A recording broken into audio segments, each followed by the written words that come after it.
Deliver cows?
Ladies and gentlemen, boys and girls, children of all ages, the Rattlegion Broadcasting Network brings to you Damn You Hollywood! And here's your host, Robert Winfrey! Yay! The yay's a bit much. You know, I actually threw my hands in the air and waved them like Kermit the Frog. I know. I know you did. I don't even need to see it. I know you did. I almost got up and ran out of the room like Kermit the Frog, too. But then I remembered I had headphones on and I'm in my underwear, and people would not appreciate me streaking through my cul-de-sac in just my briefs. Hello, everyone. Well, not twice in 1 week, at least. There's a limit. I've been told there's a limit by the sheriff's office. Anyway, everyone, hello. As Mark mentioned, I'm Robert. This is Damn You Hollywood. Tonight we are in, I pitched an indie film to be reviewed this week. I forgot there was sorry, forgive the jokes. We have a strict time limit on shtick this evening.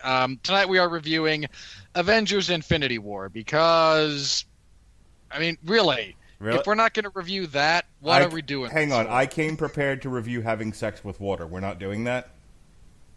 No, you didn't. Don't lie to me. Why would you know that you didn't? I have to work in one having sex with water joke every show. That's the new rule. I mean, you can keep trying, but all right. You gonna introduce me or what? No. Okay. We all know who you are.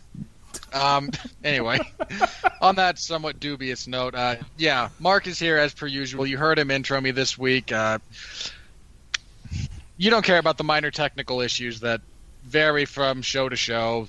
But this week I had to be introed because reasons. So, Mark, how are you this evening? You doing good? Things okay down there in Florida? This slow, inexorable march towards the heat death of the universe not getting you down? I'm fine. All right. Just ducky, sir. We have guests. Can we please bring out the guests? I do. Let's go. Yes. You're the one who extended. I was prepared to move on after you said I'm fine. Like, okay, good. Okay. Because for some reason people want to be on this show. Yeah, we do have a couple of guests this evening. I don't know why. I honestly, it's so easy to start a podcast. I don't know why anyone wants to be on ours. But by golly, no barrier to entry. But by golly, here they are. Go ahead, Robert. First up, he was on a little while ago. I forget for which show, so my apologies for that. But letting us claim that we are an international podcast all the way from North Montana, we have David Wright back with us again. How you doing, David? I'm good, thanks. Suck it, Andrew. And back for, oh god, I want to say she's been on 2 shows. I know she was part of the Long Road to Ruin look at the Harry Potter franchise. From, Honeysuckle Rose Creations. We have Alexis Haina joining us this evening. Hi, Alexis. Welcome to the show. I'm so very, very sorry. You got my last name right. You actually remember the name of my company. I'm not going to complain. Yet. Yes. Keep word there. Yes. All right. For those of you who don't know how this works, Let me start with this. Because we are talking about Infinity War, and I'm going to do... I don't know why I have to remind people of this every week. I do a plot synopsis, so if you haven't heard this yet, beware. I'm going to tell you everything. Not in lurid detail, because it's a 2.5-hour movie. And you're not going to do any editorializations. You get 0 this week. Normally you're allowed 3. You get none this week. Normally I'm allowed 3. Give me 1 so that I can know where your head's at as far as what, because you change a little bit as far as what constitutes my editorializing. Okay, so give me 1. You can have 1. One okay. Editorial. Is that fair, Alexis? He can only have 1 editorializing comment while he does a plot synopsis. I'm just sitting over here in the corner trying not to interrupt and making sure I don't step on anyone's toes. All right. Oh, you're welcomed here. You're one. Listen, you were our special guest on source material during Feminism Week, Women's Week. We talked cloggy butts. You're one of the family now. I wanted known that I promised Mark when I was invited to be on the show tonight. I promised I wasn't going to bring up corgi butts. He did. That is on him, not me. All right. And with our 10-minute window for nonsense rapidly closing, I want to give each of you, except Mark, so David and then Alexis in that order. Very briefly, Mark likes to say 50 words or less, so somewhere in that vicinity. Because this is not just a big movie, this is a widely anticipated movie. There was, years of wind-up, years of build. Just, again, very briefly, your expectations kind of going in, and please don't get into the actual content of the movie just yet, because we will have plenty of time for that. But just, so again, starting with David and then moving to Alexis when he's done, just expectations, kind of pre-film thoughts you had going in when you went in to see this. Okay, well, obviously I've been waiting for this since I finished watching the Avengers. And I would just kind of say I was not disappointed. I wasn't expecting the greatest movie ever, but, a solid, good Marvel movie. And that's what they delivered on. If not a little higher, I'd actually say. Okay, I'm done now. Yeah. As far as anticipation for this movie, having dinner before I went to see it with my family, my dad said that he had read the article and he knew the ending. To which I stood up, pointed at him and said, "You say one more word and I will cut you up into little pieces and I will feed you to my corgi." I think that kind of breaks it down exactly how excited I was for this. All right. Isn't it interesting how, in the years leading up to a film, we will scour the internet for any small tidbit of information about what's in a movie, but the moment the week it comes out, we will instantly switch to murdering anyone who tells us anything about it.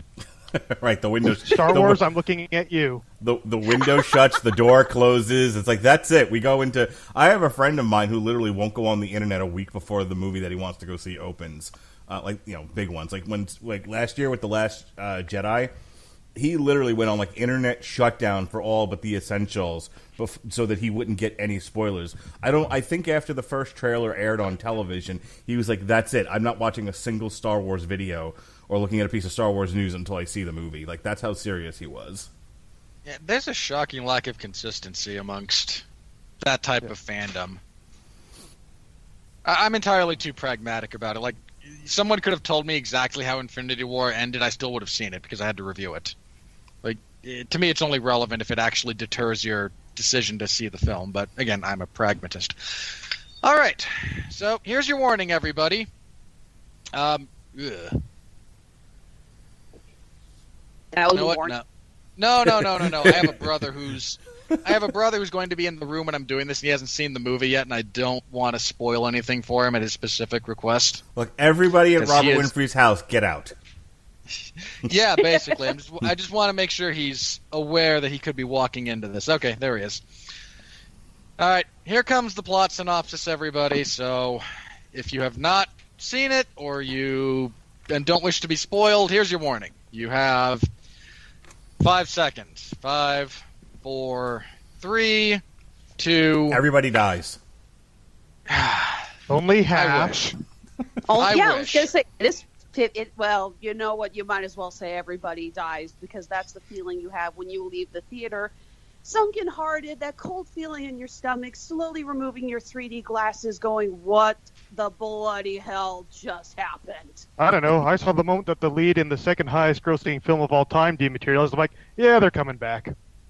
We'll get there. I want to get to that. Like, Mark and I both have thoughts on that. But anyway, as for Infinity War, we open with basically the ending of Thor Ragnarok.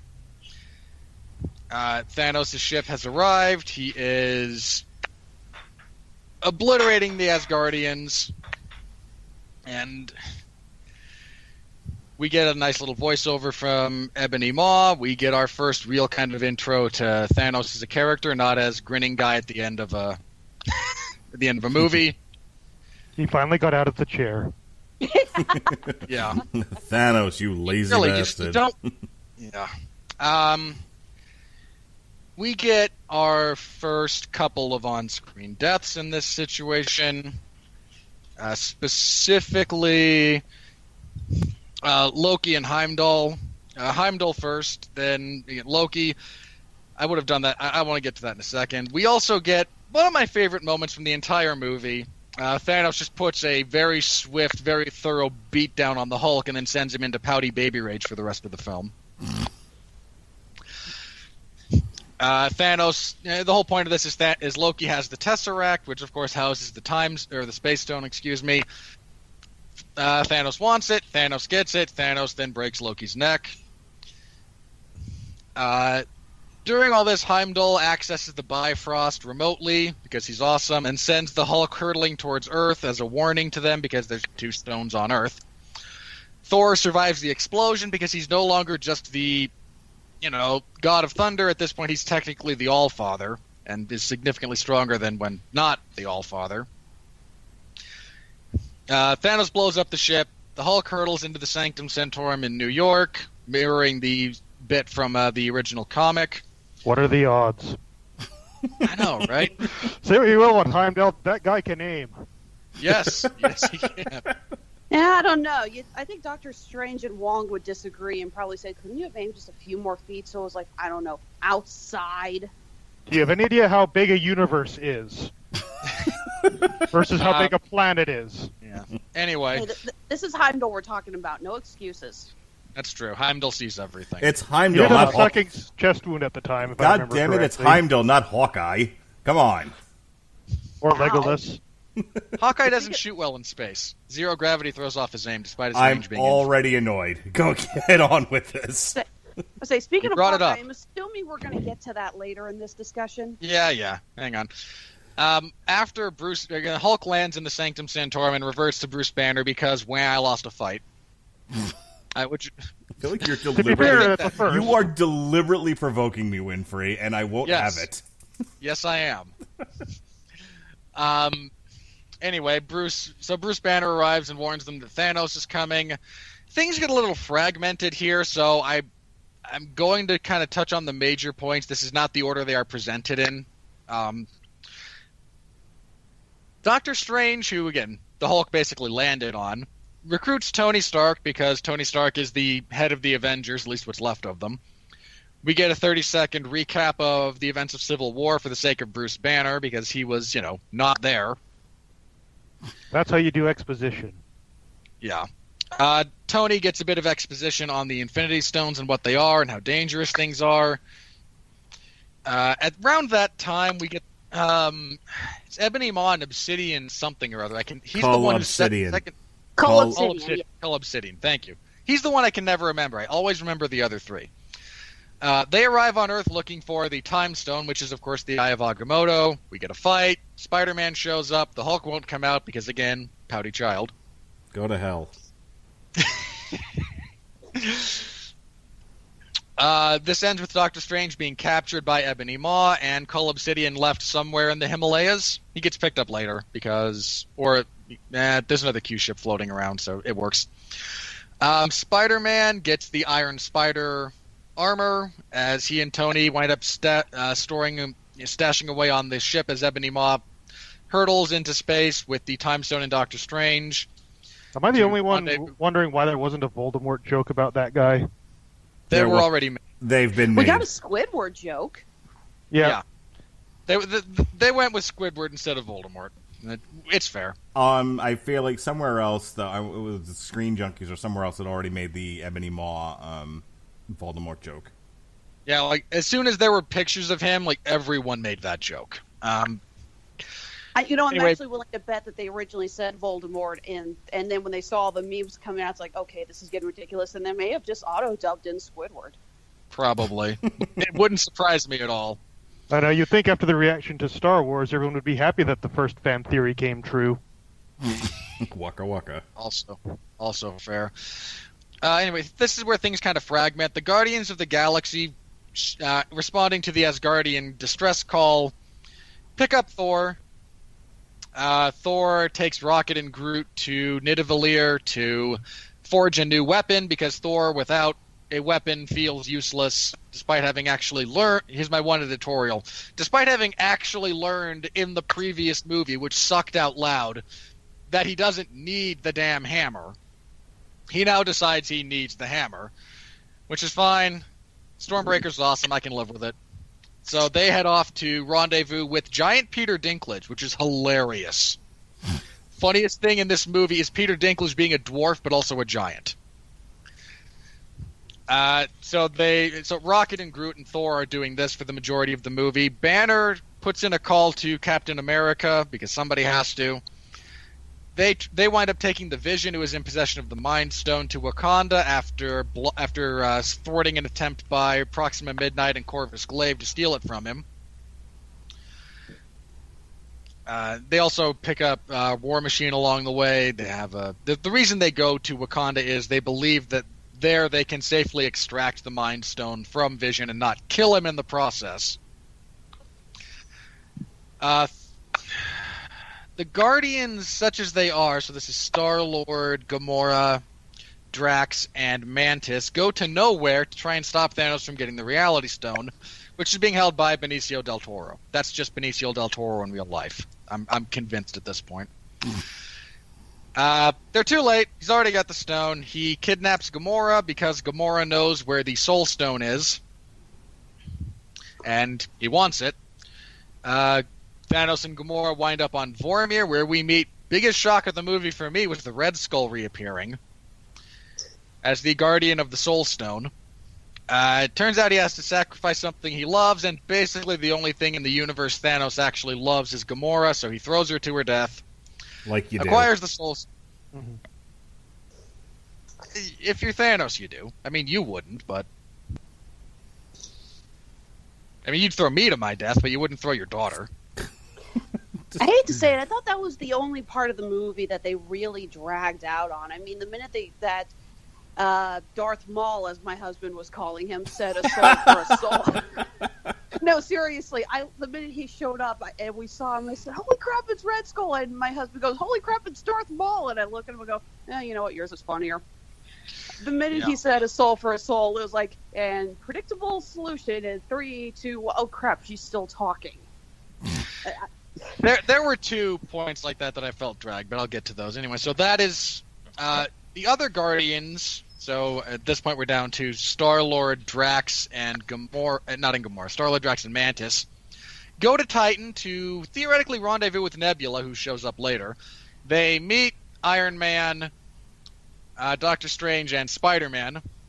Have a conflict because nobody knows who the other ones are, but Thor did mention the Avengers, so when they say we're the Avengers, there's a bit of commonality. Personality clashes abound.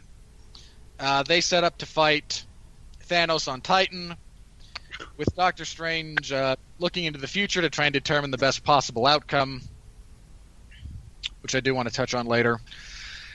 While this is happening, the beginnings of the war in Wakanda start. The Vision is indisposed while they try to extract the Mind Stone from him. They leave Wanda to watch over him. Everyone else goes out and fights the Outriders and Cull Obsidian and Proxima Midnight.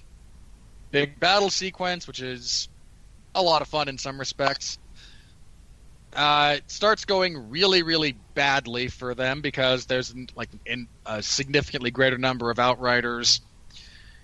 Then Thor, who having completed the Stormbreaker axe/hammer, along with Groot and Rocket, show up because the Stormbreaker can access the Bifrost. They show up, and Thor, being, unbelievably powerful at this point, is able to almost single-handedly turn the battle in their favor. The battle on Titan almost goes well for our plucky band of adventurers, but Quill loses his cool when he realizes Gamora is dead. He winds up breaking their hold on him. Thanos responds by smashing them all into oblivion further, nearly killing Tony Stark. I was so sad that he didn't. Strange barters away the Time Stone in exchange for Stark not dying, which is an odd thing for him to do, but again, I do want to get to that later. So Thanos, now with 5 of the 6 stones, goes to Wakanda to obtain the 6th and final stone. He basically single-handedly runs over all of the Avengers except Thor. Wanda does actually destroy the Mind Stone. She's able to do this. But because Thanos has the Time Stone and you're a bunch of stupid... and like everyone else around him is a bunch of stupid hoes, he just rewinds time as it pertains to the Vision. Then takes the stone, achieves ultimate power. Thor shows up, throws the axe into his chest. But alas, too little too late. Thanos is able to snap his fingers, wiping out half of all life in the universe. He then retreats to his sanctuary to reflect on a job well done, despite the fact that this cost him basically everything he could have possibly cared about. And the Avengers stare around in horror as life evaporates away around them. Specifically, we lose... Who was it? We lose Bucky, Black Panther, Spider-Man. We lose all the Guardians. Except for Rocket. Nebula. Except for Rocket. Except for Rocket. Rocket sticks around. Yeah. I think he's got to get that arm. I think it's important to point out he can't. It evaporated. Although if he had left behind the arm, because it wasn't actually part of... Oh, they should have left the arm. Because it wasn't actually living. It was purely mechanical. So Rocket could have had the arm. Anyway.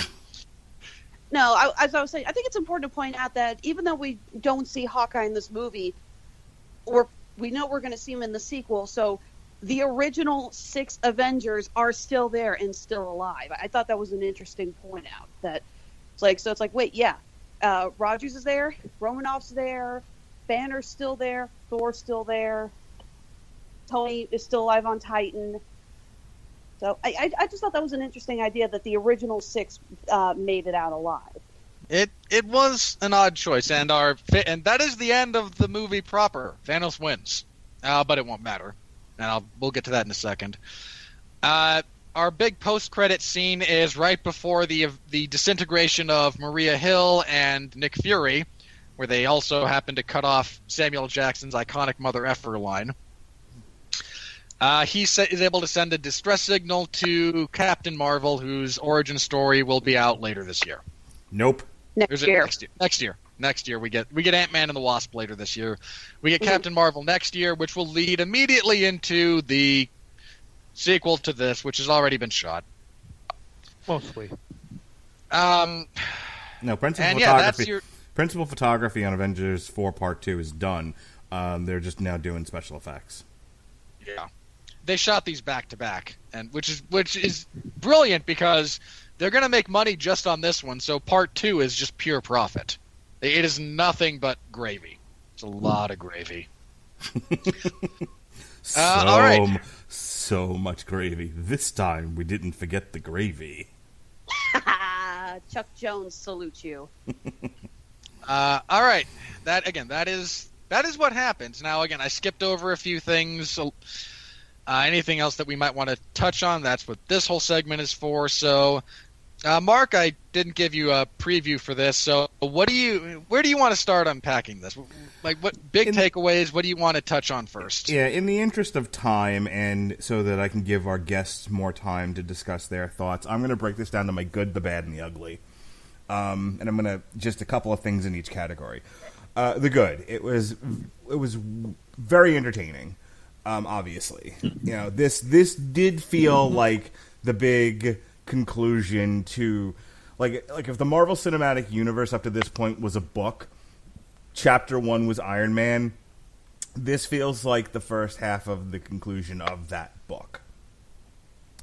I came out of it thinking a lot about movies very similar to this in tone and nature. The Empire Strikes Back, the Desolation of Smaug, The Two Towers, again, same vein there. The Matrix Reloaded.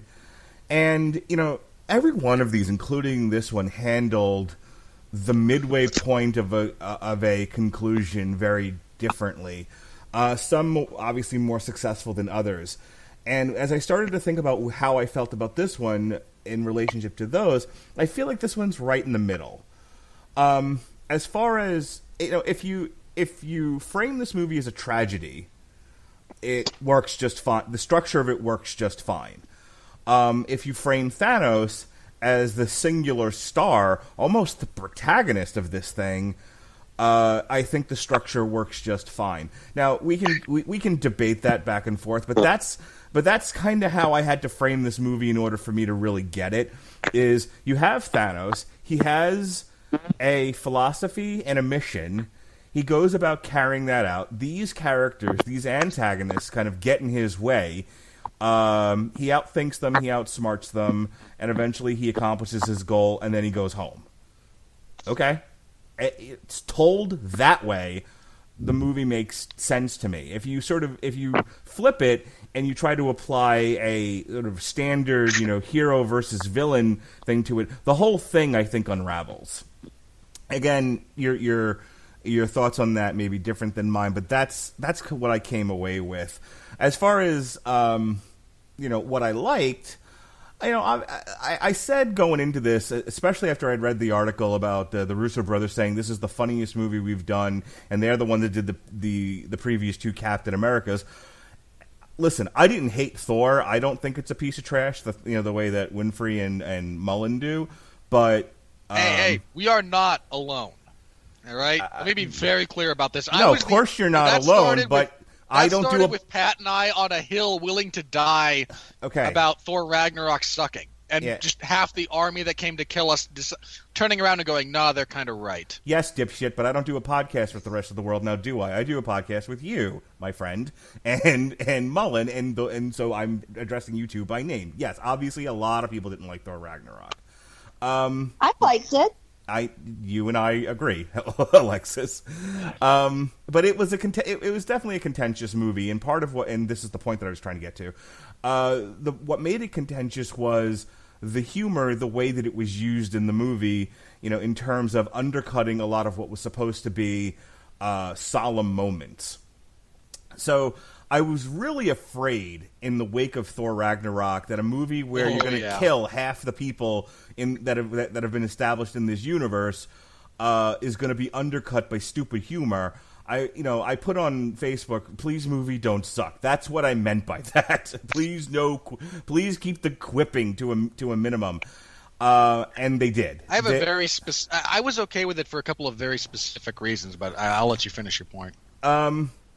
So they did. I feel like they were respectful to the tone of the movie that they themselves established in the first place. It couldn't be completely humorless. One, no one would have liked the movie if that was the case. And two, that's just not the Marvel movie, so it's fine. Also true. However, obviously it looks great. They obviously took their time with the CGI. The dog monsters at the end were what they were, but for the most part, all of our henchmen characters, the children of Thanos, they all looked good. The fight scenes all looked good. No major problems there. The movie looks pretty. All right. So here's what I didn't like about the movie. Some of this is structural. Some of this is personal. I'll do the two personal things. Thank you for at least acknowledging the difference. You're already better than 80% of the critics.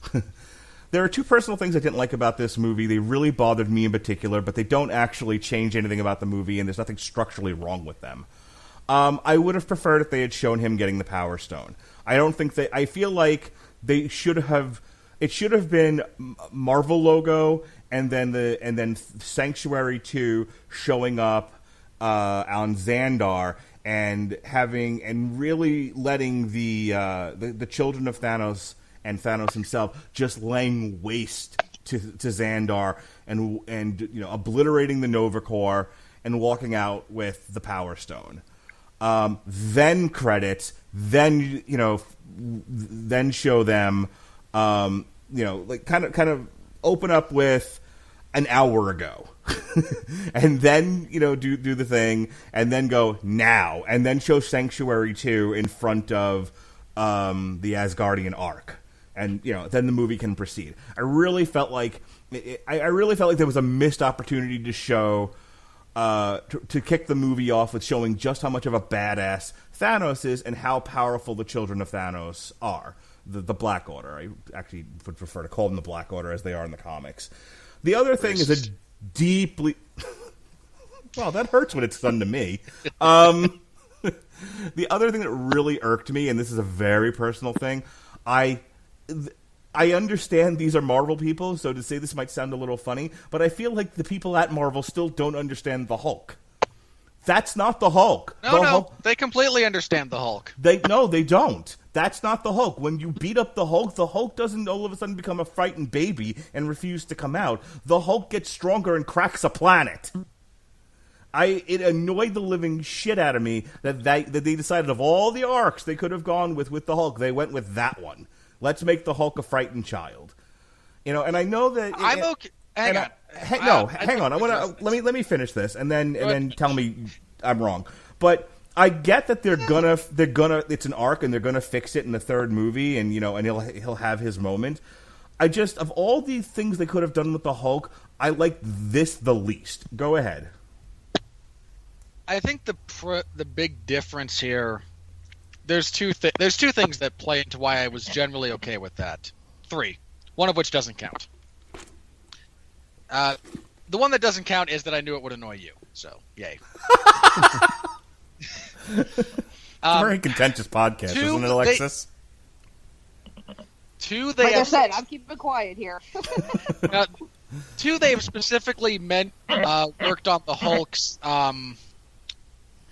intellectual and emotional maturity level. They have set it around 5. Right. And I get that.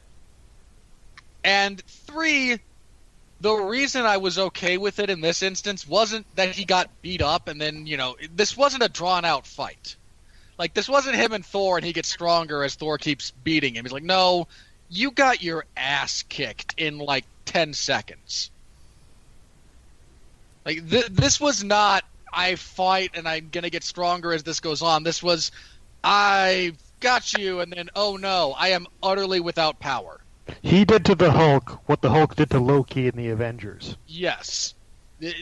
And there's a significant difference between a drawn-out fight where he's kind of losing and just keeps getting stronger and him getting steamrolled. It's not particularly consistent with the comics, which I understand we have had... Really? You're going to bring up the source material. I knew you were going to start getting on my case about that. But anybody want to talk about the Mandarin? Touché. Oh God, no! You put the can of worms away now.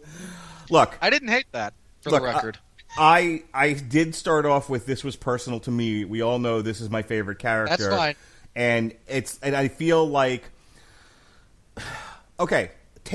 Let's assume you know nothing else about the Hulk. You never read the comics. Let's go with that. This is a perfectly fine arc for that character, especially after what they established in Thor Ragnarok. I'm allowed to hate it because I'm a fan of the Hulk. Absolutely. That's why I said this isn't a structural issue. Here's a structural issue. Here's a problem with the movie.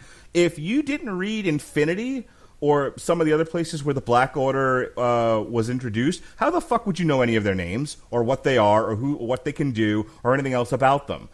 They're only bad guys that work for Thanos, and they're tough. Well, that's the thing. They're not just henchmen. Proxima Midnight. There's a fair portion. I of the thought movie. they were Jaegers when you first gave me their names. Gypsy. Yes, honestly, I could have just started calling them names of Jaegers, and it wouldn't have, and no one would have known the difference. That's the thing. I'm not saying that's a bad thing. I feel like when you sit down to write a movie, and you structure a movie, and you create characters, you have a choice you make. You're either going to create nameless, faceless henchmen. Let's think about like I just watched Brooklyn Nine-Nine, so Die Hard, right? Most of the henchmen didn't really have like a personality in that movie. They were just sort of there. They were cannon fodder for John McClane to beat up and shoot. That's fine. They're not there aren't large swaths of the movie dedicated to them. Okay, the only one where you kind of caught his name, because Thanos will refer to it later, and has an awesome personality and deserves the amount of screen time that he got, was Ebony Maw. But again, I say, if you don't know the names of the characters going into the movie, you won't get them in the movie. And I think that is that's sort of a disservice to the characters, because they were a fairly big part of this movie. Again, you have the Maw, Ebony Maw and Cull Obsidian that take up a good first part of the movie. You have Proxima Midnight and Corvus Glaive, and then Proxima Midnight and Cull Obsidian at the end. Again, a lot of the movie is dedicated to what they're doing and what they can do, and I don't feel like there was any time really spent with getting to know those characters. A lot of the movie is there to develop Thanos, which is fine. He is perfectly fleshed out, 4-dimensional character. I just wasn't wild about how they handled the Black Order with the amount of time spent with them and them alone. It's if that like on the arc you have Thanos there, it kind of doesn't matter. They are just background henchmen. When they're the leads, I feel like you need more of them, and you need to know that they've got names. At this point, it was they could have been again Gypsy Marauder, Ham Sandwich, and Bob. And you can't tell me based on the movie those aren't their names. And the last thing that the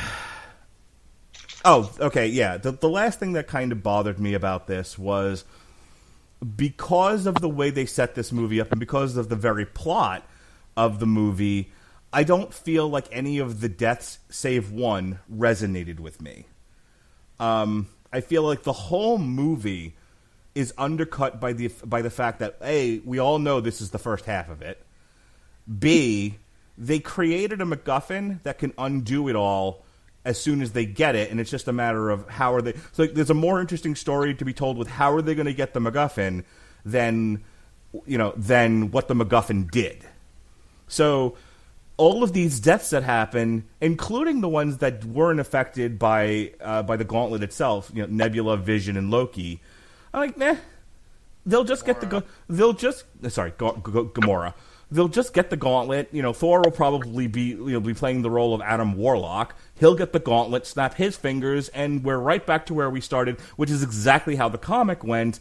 And I was like, okay, well, it's just I got another wait a year for that to happen. So watching them all die and everything, you're supposed to have. I mean, just to give you a comparison, the most immediate comparison I can think of is the Battle of the Five Armies, where the dwarves are being annihilated one by one, and the girl in front of me is bursting into tears. Obviously those deaths were going to stick, and they resonated. These deaths are not going to stick and don't resonate. And the only one that did was only because of the performance, and that's Tom Holland as Spider-Man. Oh, shut up. What? I'm allowed to have that. Really? That one got you? Yes. Blatantly emotionally manipulative. Oh, if you're not crying over this, you have no... no. Okay, hang on. Key words in that sentence were emotionally manipulative. Okay, hang on. I want to throw it to Alexa quick. Let me throw it to somebody on the panel with a soul. Go ahead, Alexis, because it apparently affected you too, not just sissy old me. It did, and I think part of that was the fact that Peter, I'm guessing through his spider sense, knew something was happening. I love that this happened with Tony, his mentor, the man who has looked after him, the man who has helped train him. You got to remember back to Spider-Man: Homecoming, where after the issue with trying to take down the Vulture on the ferry goes awry, Tony says something like, "If someone dies, it's on you. If you die, it's on me." And you realize that Tony's watching this person that he has pretty much sworn to look out for, disappearing from existence, and it is incredibly hard. Tony is someone who, he does care about a lot of people, but he's never really shown that emotion. Even when he's with Pepper, who he loves and he's marrying, he still keeps it very casual. I think this is one of the few times that we see something like that really affect Tony. He genuinely feels that loss, and I think we feel it with him. Yeah, I thought it was incredibly the fact that they also went out of their way to quote Doctor Who, had nothing to do with it then? I don't watch Doctor Who, don't know what you're talking about. I don't either, but I know that line. I'm going to finish my point. So yeah, one, it was well acted. Two, the relationship between Spider-Man and Iron Man, I thought really came through in that, and that's partially why it resonated with me. But it also led to my favorite scene in the movie, which is Tony sitting there in the rubble of Titan with all of these heroes having disappeared and died, and you could just see him immersed in survivor's guilt. 10 years of movies, and X amount of genuinely great bit of acting from RDJ there. Now let's do the opposite of that. Fucking Peter Quill. Oh boy. This was my Civil War. Andrew Graham, are you listening? This was my Civil War moment of the movie. We've almost got the thing that gives him omnipotent power off of his hand. This can save everybody. It can stop the bad thing. Just chill out for like 30 seconds. Nope, I'm going to be a complete fucking asshole and punch Thanos in the face. Well, have you not seen the last two Guardians of the Galaxy movies? I fucking Star-Lord is a complete asshole. I give up with... no, but the thing is, they did the same thing in Civil War, which I complained about, and I know that offline, or rather off-show, me and Andrew Graham have beat this topic to death. And Andrew did make a lot of salient points about the character of Tony Stark, but still, and you could make those same salient points about Star-Lord. I just hate that that's a trope they keep going back to. It's one of you will act like a complete asshole, completely out of character, and divorced from the context of the moment. I'm sorry. If you're this bad of an asshole, I don't want to root for you anymore. I don't. We've almost got the glove off the god. Fuck off. I'm going to do a deeply personal thing and punch him in the face. Ugh. God. You're all such... Well, let me be clear. This made more sense for Star-Lord than it did for Tony in several respects. Okay. I'm still allowed to hate it. And I still think it's a drum they continually beat. It's getting repetitive. That is very true, and that's a very fair criticism of the overall structure. This makes sense for Star-Lord because we just spent two of the better movies in the entire MCU, mind you, with him kind of coming to the realization that his family is a cybernetically enhanced raccoon, a talking tree, Mantis, a guy with Asperger's syndrome, and Gamora. And he also literally just lost his both literal and metaphorical father. I mean, one right after the other. Not to mention things were finally going good with Gamora just before it all went bad. Yeah, he was finally getting somewhere. Yeah, like she kissed him. That's a big step. It's just amazing to me that a singular trope of a Marvel hero is not being able to see the big picture when the moment is most critical. Yep, but hey, they have the formula that they have to follow. Okay. Look, overall, I enjoyed it. Saw it twice. I've discussed some of my structural and personal gripes with the movie. It's not my favorite of the Marvel movies, but it's up there. It's probably top 5. It's definitely not. Thanos is definitely the best villain. He sort of surpassed Loki in that. I loved Thanos in this and where he was coming from and how he was portrayed by Josh Brolin. I feel like he's right up there with Loki and what's his face from Winter Soldier, Robert Redford. Yeah, that was an Academy Award worthy performance, in my opinion. He's not going to get it because it was like motion capture, but yeah, of course. If they would give it to Andy Serkis, they won't give it to Josh Brolin. Right. Yeah, but they owe him one. Before I turn it over to Alexis and David for their thoughts. Do you guys? I mean, Robert, because he can't stop himself, interjected when he had issues with anything I said. You got any bones to pick, you two? I can hold off for a second if The other guy wants to go first. Other guy? I was about to say the same thing, but oh geez, I got where a to couple start? of things if you want to compose your thoughts. I'm just trying to remember all that was said. Isn't that Well, the worst? I guess on the topic of not being faithful to the source material, which I get, but also it's not the first time they haven't been faithful to the source material. I don't really see Tom Holland's Spider-Man as being terribly similar to the comic Spider-Man. I don't. Maybe I misspoke on something, but no, I didn't have a problem with them not being faithful to the source material. First of all, this is a mishmash of 3 different source materials at best, so I'm okay with that. I mean, Thanos isn't trying to wipe out all life in the universe because he has a crush on the Grim Reaper. Yeah, I'm okay with that too, because if they had put that in the movie, that would have been way stupid. Yeah, People they who don't I read would the have comics, appreciated the that balls was on the them to actual do plot. that. It makes more. That's one of those things that makes sense within 50 years of comics continuity that you can't actually shoehorn into a film. It's fine. No, they also have not established in the living embodiment of death more or most of the celestial characters. So no, that was never a problem for me. What did I say? Right, yeah. What So going back to your, the talk of the attack on Xandar. Yes.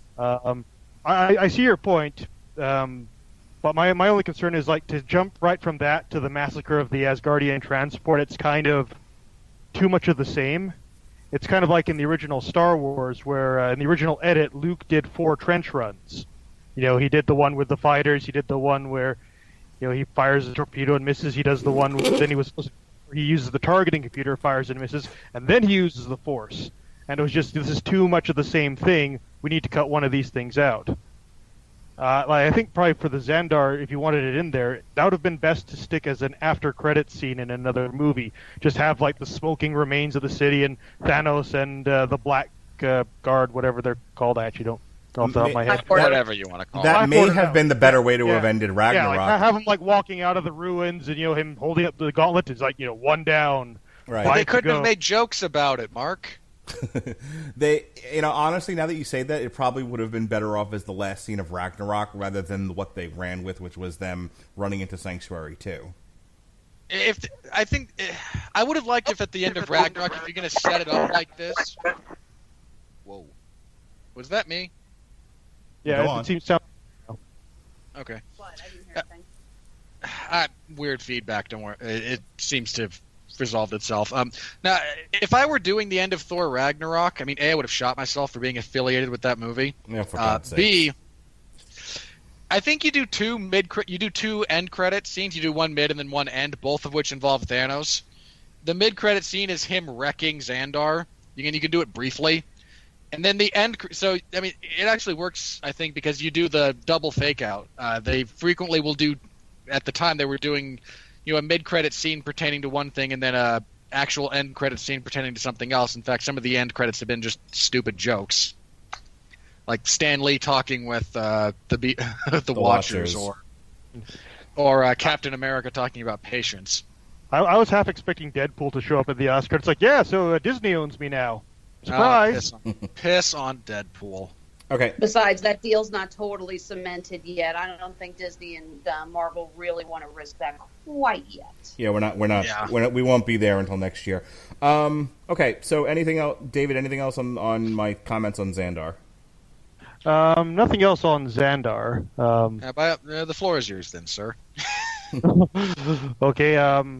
So the moment Black Panther died, I'm like, okay, he's coming back. They are not burning that money. Oh, that's why Spider-Man didn't resonate. They've literally announced his sequel. Well, that was my problem with all the deaths, essentially. But again, I can't divorce myself from what I see on screen and how it makes me feel. Yeah, it's still like the characters in the movie, they don't know they're going to fix it. Right. We do. Right. So it's still kind of hard to see I can comment on Tony, the acting, which is witnessing his death. But I kind of wish. But I can't believe that anyone would have an emotional reaction to that when there's promotional material for Spider-Man 2 out there. Okay, hang on. Let me quick defend that. I want to give Dave and Alexis an opportunity to voice their opinions on my points and then make their own. But let me explain the difference. So, number one, again, Killing Nebula didn't bother me. I saw that coming a mile away. Killing Gamora. Vision didn't bother. Gamora. I keep doing that. Gamora didn't bother me. I saw that coming a mile away. Killing Vision didn't bother me. Saw that one coming. As soon as he used the Time Stone. All the people disappearing into nothingness didn't resonate with me because of the way it was done on screen. And I'm talking in a world where I can shut off my mind and know that there aren't going to be sequels. Okay, so to your point, Robert. So it's like, yeah, I get it. So I'm going to forget about that for just a minute. It's still the way it's captured on screen. People turning into dust didn't really do anything for me. The way they did Spider-Man's was different. There was a beat there. Now, you can discount that beat all you want because it doesn't resonate with you, but it resonated for me. That beat where there's a moment before he turns to dust where he's looking up and he's pale white and he's scared to death and he's holding on to Tony and says, I don't want to go. And Tony doesn't know. Tony, who the know-it-all quip master, doesn't know what to do or to say, and he's just holding him. And then he turns to dust. And then he sits up. The camera pans. There's a close-up of his hands clasped together, and he's sitting there immersed in survivor's guilt. That's why it resonates. Go ahead, David. If I may, just right before he gets into that, Yep, I agree with the structure of that. I agree with your structural points. I wish they would have done it. I wish they would have done basically that same thing also with Steve and Bucky, just personally, but that's just me. Yeah, Go well, ahead, it's a bit different in terms of those characters because those are both soldiers who have kind of been through this stuff before. Like, it's kind of always been set up that Captain America, he's seen plenty of friends die, so he knows how to emotionally process that, as opposed to Tony Stark, who doesn't. I mean, it still grates on him, but he knows how to process it and move on. And I also would have liked that as just, again, as a juxtaposition between those two personalities. Because well, that was kind of Civil War. You know, like if I'm the just woman saying I'm just saying you could continue that here, and you could also give because I don't want to get into why things work for me and why they don't because it really doesn't matter to them. Yeah. But you know, like in Civil War, you had the thing where like Tony cannot handle the guilt of having someone die because of something he did, and wanting to basically push that off onto like United Nations or someone else. I want to abdicate responsibility, please. Whereas like please save Rogers, me, big government. Like that's war. Like you got to make the tough decisions, and sometimes you don't save everyone, and it sucks. But that's you gotta. That's part of the price you pay for doing the job. And, it's just two different characters with a very different outlook on it, which is kind of what makes these films like the Avengers work is, it's more so like just this big party where you get to see all these characters just go and interact with each other, and you get the little surprises of, who gets along well, who doesn't get along well, why they get along well. I never would have thought, oh yeah, the guy who's a cyborg and the guy who has an unhealthy obsession with collecting cyborg parts, like what an idea, or that like Star-Lord's all into the pop culture references, but so would from the 80s. From the 80s, and that would be like the nostalgia that Peter Parker would be watching. So it's neat to see sort of how that all works. And like a lot of people give the Marvel movies crap for their villains being weak, and I think with this, plus looking at like Guardians 2, Black Panther, like it seems like they are working on addressing that issue where we are getting stronger villains. Yeah, we'll see what happens with Ant-Man and the Wasp. All right. Last thought here, if you don't mind. Sure. Go ahead. So yeah, we know that everyone's coming back except for Uncle Ben, and so that's not really what has me intrigued. It's more the how are they going to do it? It's the journey, not the destination, that I'm more interested in. And that's kind of always like how it is with superheroes. They're going to beat the bad guy at the end. That's what you show up for. You want to see good triumph over evil against all odds. And it could get pretty dark in the process, but at the end it's kind of it's all right. We have saved the day again. Well, like I said, don't get me wrong. I go back to and I'm going to bring Alexis in after this for for bones to pick with me, and then I want to hear your independent thoughts. But when I think about the Battle of the Five Armies is a really good example of this. Look, that everybody but Gandalf and Bilbo buy the farm. However, boy, did they handled the deaths really, really well, and it didn't matter that you knew they were all going to die. It still sucks to watch on screen, and and again, if not you or me, definitely other people were bawling their eyes out. They had spent 3 films with these people, and it mattered when they died. I'm having difficulty with that with this movie, with the exception of Spider-Man. I just kept on thinking, if only he had kept that chest plate. It's like you see him walking around half the movie wearing a full suit of the best armor dwarf money can buy, and then it's like, hey, we're having a battle now. It's like, well, forget this stuff. I'm going out in just my leather, I will fight the orc in my underwear. After Alexis has her say, come back to me with that same point. I have things I want to bring up about that because I agree with you. All right, Alexis, bones with my points. Well, I see where you guys are coming from, but this is where I'm coming from with the depths of the characters. I mean, yes, if you've been keeping up with the movie news and everything, you know these guys are coming back. You know that Spider-Man's got a sequel. You know that the Guardians have sequels. They haven't announced sequels yet for Black Panther, Doctor Strange, everything. But again, as you guys said, they're not burning that money. You know they're going to come back. But I was thinking about how you guys were comparing it to other movies that end with cliffhangers, and something kind of resonated with me. I'm going to bring in an example, one of the greatest movie cliffhangers of all time, Empire Strikes Back. We get the revelation about Luke's father. Han is frozen carbonite, is taken off, and they say, we're going to go find him, we're going to get this taken care of. This is a movie that ends in a cliffhanger, but if you haven't been keeping up with movie news, if you don't know that these guys are going to have future movies, there really doesn't seem to be a modicum of hope.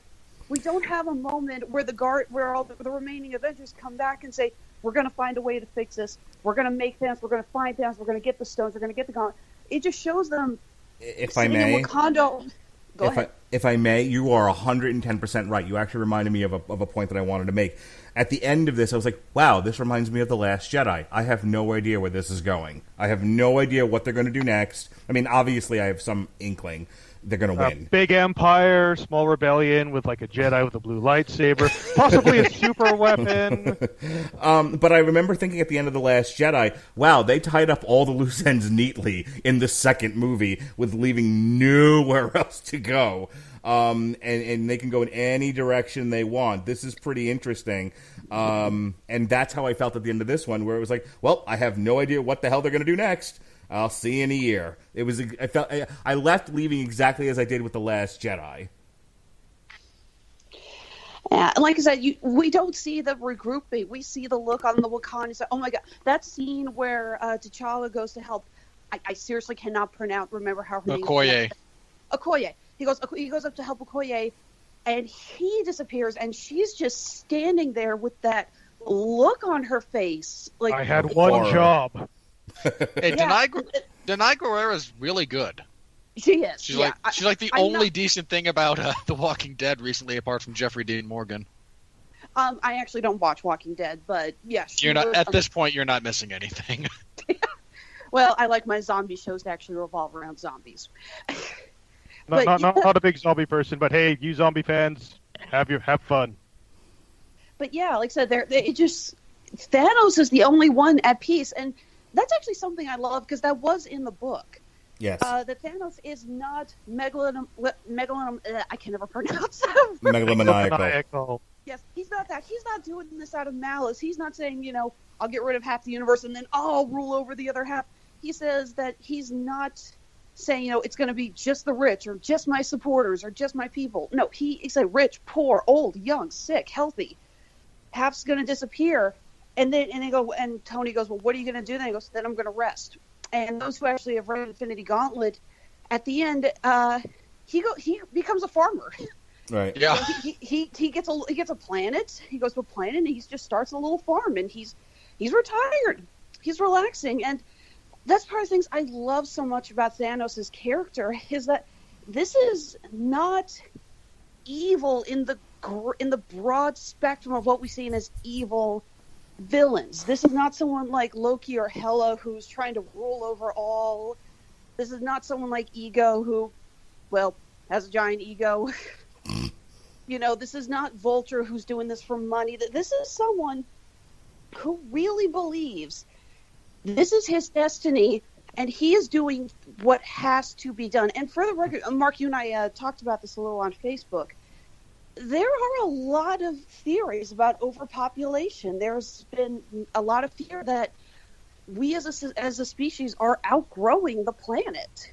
So this talk about, where there's only finite resource and everything, it's not unheard of. I'm not saying, he did the right thing, but it's something that we've heard discussed before. Oh, geez. I would love to touch on that briefly because it was so thoroughly debunked by reality. Well, where I'm gonna. There was that. No, not a joke. There was a Stanford about the professor. wizards. Hang on. There was a Stanford professor in the '60s who postulated that half the population of the world would be starving by the mid '80s. I forget this gentleman's name. That article on the website. Yeah. And it turns out that no. The raw math of it does not take into account the reality of human ingenuity. And I mean, there's a joke running around that, you could have avoided this entire movie if somebody had sat down with Thanos and explained all of the unknowables that go into the math that he's looking at. So, as far as structure of this podcast, I'm letting you go dead last with all of your thoughts because I know you have a lot of them. But I want to make sure that our guests get time. So. I will be quiet from now on. Thank you. Go ahead, Alexis. Well, like I said, I've talked about Thanos, and I've talked about my beliefs on the ending. And there's one part that I'm kind of surprised no one's really talked about, and that's the whole Doctor Strange looks into the future thing. Because the minute we got out of the theater, we went to dinner, and we're sitting at a table, and I'm sitting there going, I don't care who the hell is sitting around me if they haven't seen the movie. I am not abstaining from spoilers. Cover your ears, people, because obviously we want to talk about it. And we kept talking about the whole Doctor Strange. Yeah, you said when they get to Titan, Doctor Strange goes into this trance like thing, and I love Mantis is like, does he always do that? And when they break him out of it, he said, I used the time stone and I looked into the future to see any possible way this comes out, and I've looked. It was like 14,060,000. 14,605,000. Okay, there was a number. And he Tony is goes, really good at counting. That was actually I was kind of impressed. And Tony goes, "How many of those do we win?" And Strange goes, 1. And that's the thing, is that you have to think about how everything has gone into the planning of that one outcome, and the fact that what did it for Strange? It wasn't that Star-Lord lost his head. It wasn't, also, it was when he stabbed Tony, and he said, "Spare him, and I'll give you the stone." And I love it because you have to sit there and realize that means that whatever this one plan is that he saw, Tony is crucial for it. That's the only way they're going to win in the long run, is if Tony survives. And I always figured that possibly Thanos getting the Time Stone might also set in motion the chain of events that could lead to them fixing the problem. I'm glad you brought it up. I didn't mention it, but it was one of the list of things that really undercut the tension of the movie for me. Once he gave him the Time Stone, I was absolutely curious to see how it was going to end, but I already knew kind of what the big reveal what is going to end up being, and that is Doctor Strange knew how things needed to go, and he just needed to let them play out, which again to me just erases a lot of the tension. I compared this movie to some of the other ones that I talked about, Matrix, Star Wars, Lord of the Rings, etc. Most of those do a really good job of maintaining that tension. This did a shit job of it. Yeah, I would say there's not tension. It's just more curiosity. How is this going to play out? How are they going to do this? How does giving Thanos the Time Stone result, which was the key to him getting the Mind Stone? How does that all pan out with everything being restored to normal, or whatever the next status quo is for Phase 5 or however many phases we're at now, and that's interesting. So I'm peaked. My interest is peaked, but yeah, I'm not going, oh no, this changes everything. It's just oh wow, wonder how they're going to get out of this, because I don't know. Anything else, Alexis? As far as bones to pick, because if not, I want to go. I want to defer back to you guys' just general thoughts on the movie if you haven't already said them. There is actually one thing, and it's a minor thing, but this is actually something I want to see in the next Avengers movie, the sequel that's going to be out May next year. In the post-credits scene, we see Maria and Nick Fury driving. We see the cars crashing and the helicopters coming down because half of everyone's gone out of existence, and that's actually something I want to see more of. I want to see just how everything goes into chaos when you have pilots who have suddenly vanished and no one can land the plane. People driving they cars. pretty much land themselves now. Shh, it's a secret they don't want you to know. Well, I just want to. I want to see some more of that chaos of what happens to just your basic everyday society when something like that happens, and they have absolutely no idea what's going on. Yeah, I hope they see a scene in the movie with that. I hope they deal with that too. All right, David. I tried to limit you guys to just bones you had with my with the points that I brought up. Any independent thoughts you have of your own things you wanted to say, issues you wanted to bring up? Okay. I think most of it's already been covered, but yeah, I think most of this movie all comes down to the payoff with Thanos. Like Josh Brolin, fantastic job, worth the wait. Like if he had not been a compelling villain, like it would have all collapsed. Oh yeah. So I like real props to the writers, to the performance. Like it just worked, and it was super fantastic. And even though you said that the scene where he decides to kill Gamora was overdrawn, like that was a really important character moment. Like this is us realizing that he's not just a monster. This is hurting him to do this. He does not want to kill Gamora. He loves her, and even she does not realize that he loves her. And just him sort of going, this is what I have to do. And we even get the moment at the end where he goes into the dream realm or whatever you call it when he finally does snap his fingers. And like she asks him, did you do it? And he's like, yes. What did it cost you? Everything. And that really kind of cements that character as being a lot more interesting. And otherwise, yeah, it's like I say, it's just really neat to see all these characters come together and riff on each other and how they react to each other. Again, it's a big party. There was more of substance thanks to the Thanos character work in this film than I would expect from an Avengers movie. Because let's face it, the first Avengers was basically, hey, everyone's here and isn't working together great. Which is fine, The first Avengers film isn't a movie. I mean, Nope. Mark and I have had that discussion. It is a party on screen, but you know what? You do like 5 movies of very different heroes, some of them pretty darn crazy. Like imagine at the time, okay, guy in robot suit, that's pretty normal. A literal god of thunder speaking in Shakespearean dialogue. Guy who goes around the world literally wearing the flag of America and beating people up. Like this was crazy stuff that no movie producer in their right mind would say yes to, and they nailed it on each one. You do that, you get to throw a party. You get to have some fun, and to keep doing that for 10 years, like we have seen numerous cinematic universes rise and fall. Okay, well, one rise and fall, 2 strangled in the crib, and we're probably going to see another one soon when Venom comes out. Sony, just stop. Like Agreed. At least with Warner Brothers, you can do the forensics. You can see the chain of decisions that seemed like a good idea at the time that led to the mess that was the DCEU. Sony, it's like, go home, man. You're drunk. Like I don't even know what you were thinking in the first place.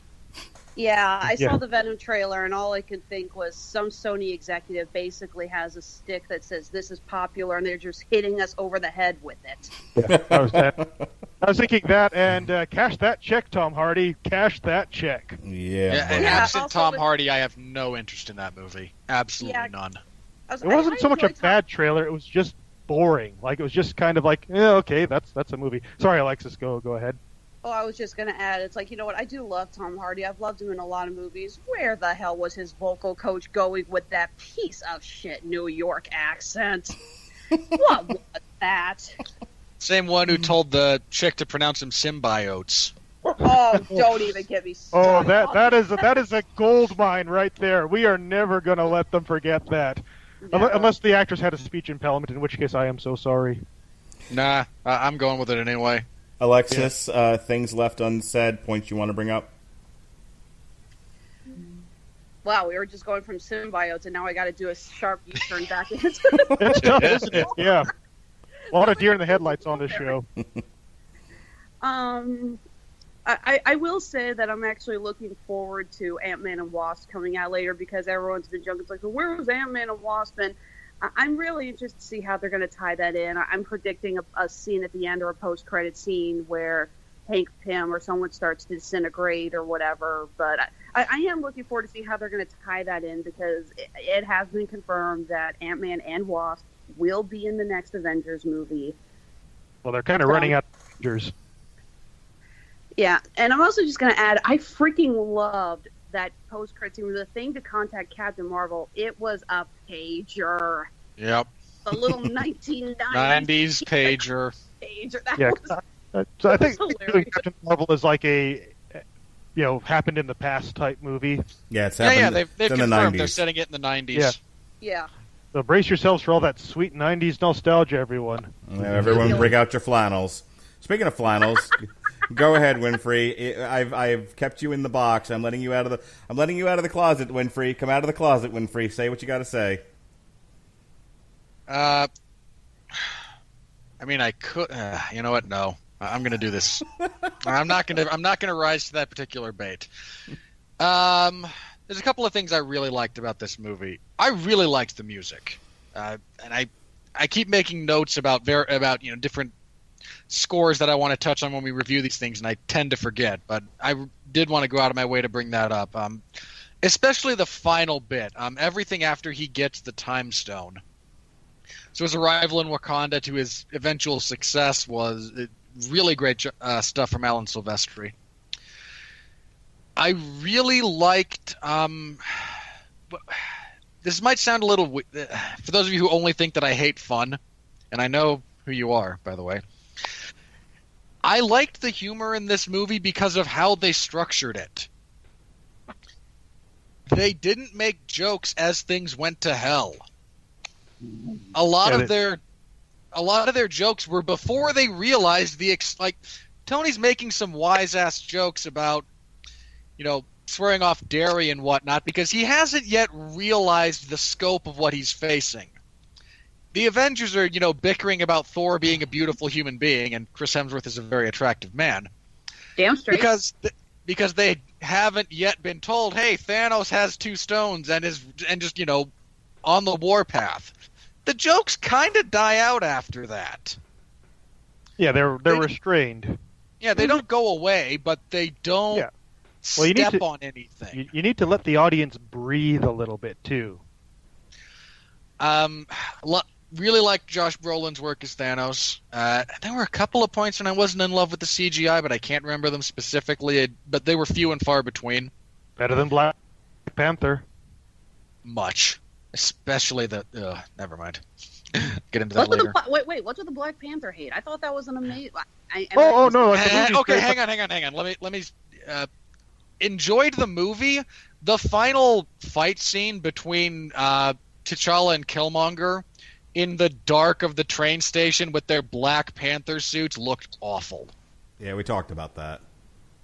There's just for me, there was just. I didn't listen to that show, so I'm sorry, guys. Yeah. Neither did anyone else. But oh, shut up. My issue was, and it's not a huge issue. It's just, you could definitely tell there were scenes where it's like, okay, that's the person. Oh, okay, now there's CG body double. Oh, and we're back to the actor again. It's just the compositing for some of those scenes was obvious. I mean, it's a couple of seconds and it's over, and I can suspend my disbelief enough to go like, okay, we're back into it.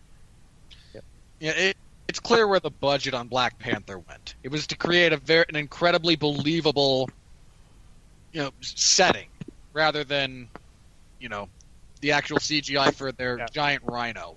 Yeah, they shaved it where they probably should have shaved it. Which is fair as well. Hang on, I had a couple of more things here. Oh, as far as things I don't like, I wanted... this is going to sound really weird, so let me explain. I wanted more death. There's not enough death in this movie for me, partially because I'm a bloodthirsty human being. Obviously. Mostly because So half of all sentient life in the universe is not enough. Okay, we've established a low. Hang on. I also feel he should have wiped out when he said he was going to wipe out half of all life. I really wanted like half of the plant life to go too. Like let's just because I'm weird like that. Yeah. I wanted him to kill at least 2 more of them before he got the stones together. That would have given those deaths more weight. The fact that so many, I mean, again, he only kills 3 people in this up until he gets the gauntlet together. He stabs Heimdall, he breaks Loki's neck, and he throws Gamora off a cliff. That's the sum total of it. Well, he kills the Vision. Yeah, but he kills Vision. Vision. Really count? I hate to say it, actually. I thought that scene of him cracking Vision's skull, for lack of better terms, and just kind of throwing it away like a piece of crumpled metal, that was haunting to me, just because like we knew he was going to get the stone out, but just like crunch. Yeah, ouch. And then the fact that the coloration changes to Vision when he's alive versus when he's dead. Via Optimus Prime. Jesus Christ. Yeah. That brought back some memories. I just wanted him to kill a couple more personally before getting to that point, because when everyone's just disintegrating and half of them, have sequels coming, it really removes a lot of it. That's one of the things that as far as handling their deaths, if he just breaks Spider-Man's neck, I mean, sure, there's still a sequel coming, and we all know there's a sequel coming. Or Star-Lord. If Star-Lord loses it at the wrong, he winds up breaking from the plan even further and charging in at the wrong moment, and Thanos collapses his skull with a punch. I have to ask, Mark, did you go see this with your kids? No, I meant to take them. They both wanted to go. Ran out of time on the weekend, and then at this point, after having seen it twice and knowing that my daughter and I ugly cried through Coco, I'm thinking I'll probably wait till this comes on TV at home. Yeah, I'm just kind of wondering about how the parents will be explaining to their kids that no, it's okay. Like they're not actually going to stay dead. Sorry, Robert, go ahead. No, that's okay. I don't mind minor divergences. Have anything else? Oh, yes, I had 2 other things. I like that they made Thor a badass, finally. I mean, it only took them, 5 movies featuring the character to finally get it right? Yeah. But I could kill you, only if I die. Yeah, that's good stuff. Yeah, there's some of that, but it's not just that. It's also, this is not the guy who struggled fighting Iron Man. I mean, this is when he charges the ranks of the Outriders, wielding Stormbreaker, bellowing out, "Bring me Thanos!" Like, yeah, finally he got his balls. Actually, speaking of, I hate to say, but we're talking about all the deaths and everything. That does bring one question. We know pretty certain which characters are probably going to be brought back. What do you guys think about Loki? Do you think he's gone for good? I hope so. Nope. He won't be, but I hope so. Oh, that's the other. Thanos does say after he kills me, he says no resurrections this time. I would have handled that differently. I think it's a red herring. I think it's a reference to at the end of Thor when he floats off into space into the wormhole, and then he appears next time working for Thanos. That assumingly Thanos scooped him up and fixed him up, and he gets stabbed through the heart in Dark World, and then shows up on the throne of Asgard. Yeah, I think they did the best job they could, and your mileage may vary with how that is, with trying to make it look like nobody is coming back. But yeah, I think that's the thing. If they're true to the book, kind of like a comic book, to be honest. Weird. if they're true to the book, like I said before, Thor plays the role of Adam Warlock, gets the gauntlet, snaps his fingers. We go back to where we started with everybody. I don't know. The gauntlet looked pretty wrecked after Thanos snapped his fingers the first time. I tell you what, I was kind of wondering about that. Why did only they had access? Look like it's been through hell. Well, here was my thought there. One of 2 things happened with that gauntlet. It's either wrecked and the gems don't work anymore, in which case that's a brave choice. Now I'm really interested in how they fix this. I hope they won't do that, but I wish they would. Or it's like Dragon Ball. Make your wish, and then they all fly away. The gauntlet itself is fried, but the gems all still work, and theoretically, anyone that's got the gauntlet itself will still be able to use it. It just looks haggard. Yeah, I mean, they could make another one. They could. They do still have the mold. Assuming Peter Dinklage didn't die, and I mean, considering that he survived 7 seasons of Game of Thrones, his odds are looking pretty good. Yeah. Waka waka. I imagine that it's just the nature of the amount of power expended to do that did serious damage to the housing. I have to say this again because this is another thing that bothered me, and this is purely personal. I complained a couple of weeks ago about a movie killing someone I wanted to see die off camera. They did the same thing here. If the Black Order has destroyed the Asgardian ships, they killed Korg, and I didn't get to watch that rocky waste of space actually be turned into a pile of gravel. This is a very angry... Actually, it's been confirmed. It hasn't been confirmed about Korg, but it was confirmed by Joe Russo that they only killed half the people on that ship. Half the others got away. Yeah. I don't know about Korg, but supposedly I want him dead. I just want Korg dead. Such an angry and I podcast. don't want him to come back.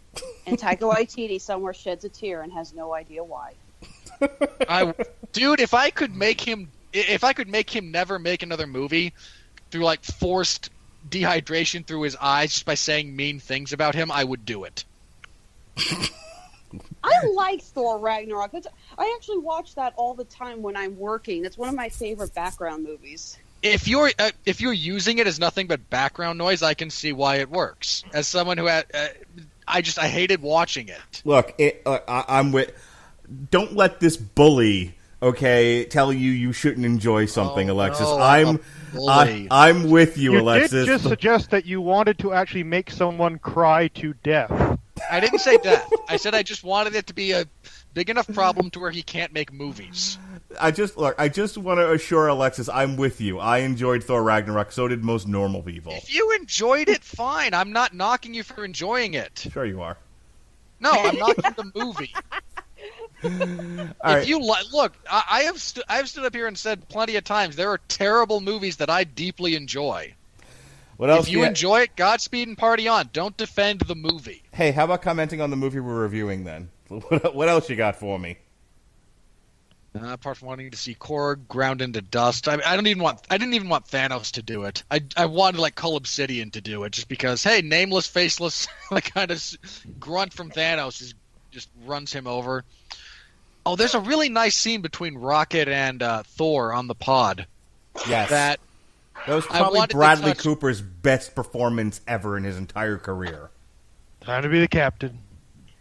The Silver Linings Playbook disagrees with that assertion, but still a V. Never saw it. Not enough explosions. I know. Believe me, spaceships. I know. Yep. But the fact that whole scene, and it's just the one scene, basically gives the finger to Ragnarok in terms of, oh, look, you made all these jokes while all these terrible things happened. Now let's actually handle that with the emotional weight it deserves.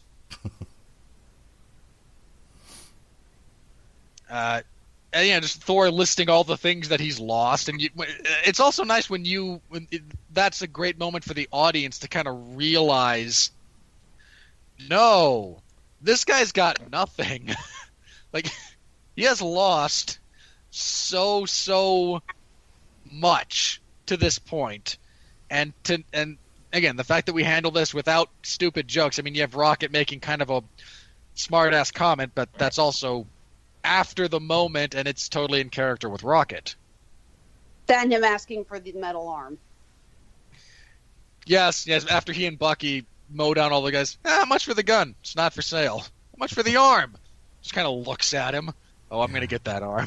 There's actually there's a famous Comic-Con artist. I can't remember who it is, but they have this picture. They've had it up since Guardians of the Galaxy came out, of Bucky as Winter Soldier and Rocket hanging off it, and it's got a caption under it, "I need the arm." And it's like, yep, it's like we knew it was going to happen, and I did really enjoy it. So I was like, yeah, you knew he was going to say that. I don't know. I was partial to that also. Here's my friend Tree. Hang on, two things, because it just reminded me of something else I really loved about this movie. But here's my friend Tree. I am Groot. I am Steve Rogers.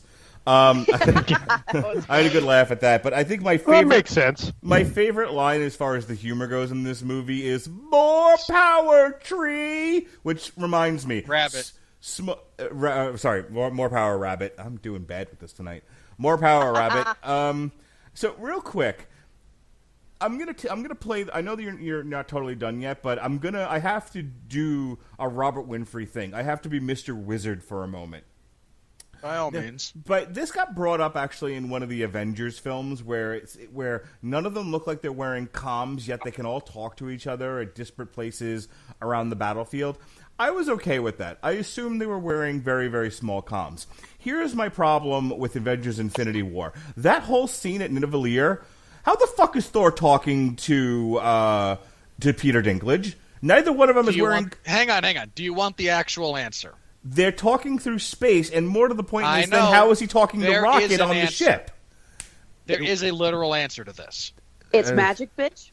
No, sort of. But Well said, Alexis. Well said.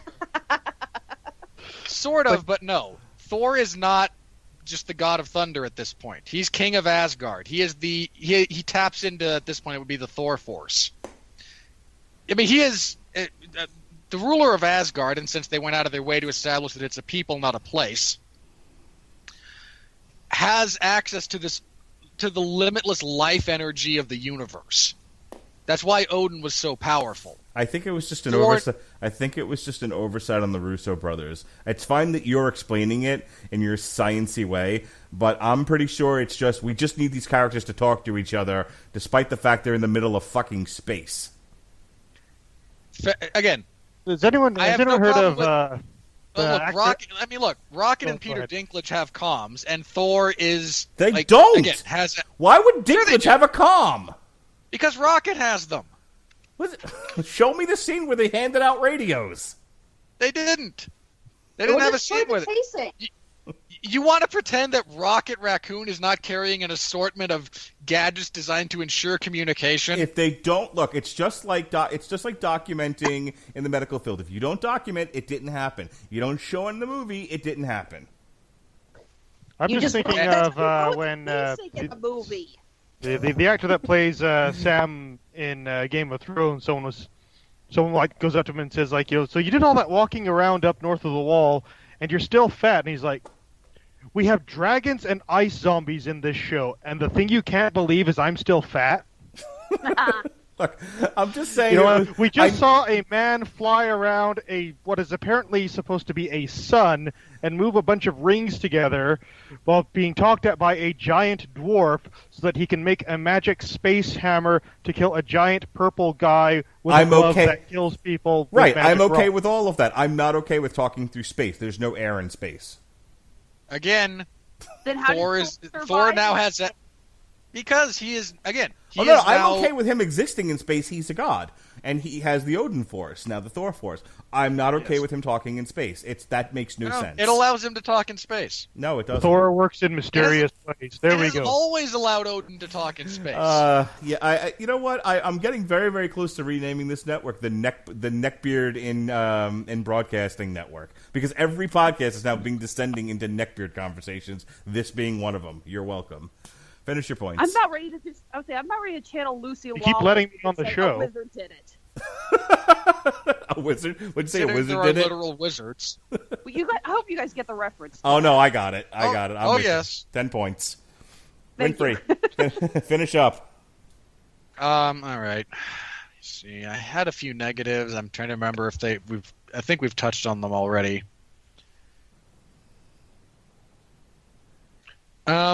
No, I think that's about it for me. If something triggers my memory for another point later on in the show, I might circle back to something. But other than that, right. Alexis, any final words on the movie itself before we move into the second part of our show? I think we covered most of it. Like I said, I brought up the whole idea of the ending. I did want to ask you guys about Loki. Glad we got a chance to do that. Oh, that was it. Hang on, I had a different way I would have done that if I were the one scripting this. Have it play out exactly the same way that it does. He breaks Loki's neck. Then instead of his stupid his line about no more resurrections, he just reaches into what seems to be empty space, pulls the real Loki from said empty space, and crushes his neck again. Oh, actually, I think that could have been good since Loki has been known to use. Yeah, I mean, we're dealing with a guy who has faked his death on multiple occasions. You can't just have Thanos say, "Well, I got the real one this time." Like, have him deliberately not fall for the trick. I think it works better. I want to play a game real quick. The last question, and then we're going to move on to the money. I want to play a game. Everybody has to participate. Here are the rules. Name the next Avengers movie using what you think is the next Avengers movie using a pre-established title. So, in other words, here's an example, not my personal choice, but Avengers: Secret Wars. Okay, I'm going to start with you. I'm going to start with you first, Winfrey. Name the next Avengers movie using a pre-established title? Wait, what kind of pre-established title? I just gave you an example. I'm curious as to what pool you're drawing from. Anything from Marvel. Any event from Marvel Comics. So theoretically, you could go Avengers. I've got one that'll tweak everyone's nipples. I love it. Go. Avengers: One More Day. You bastard! Told you.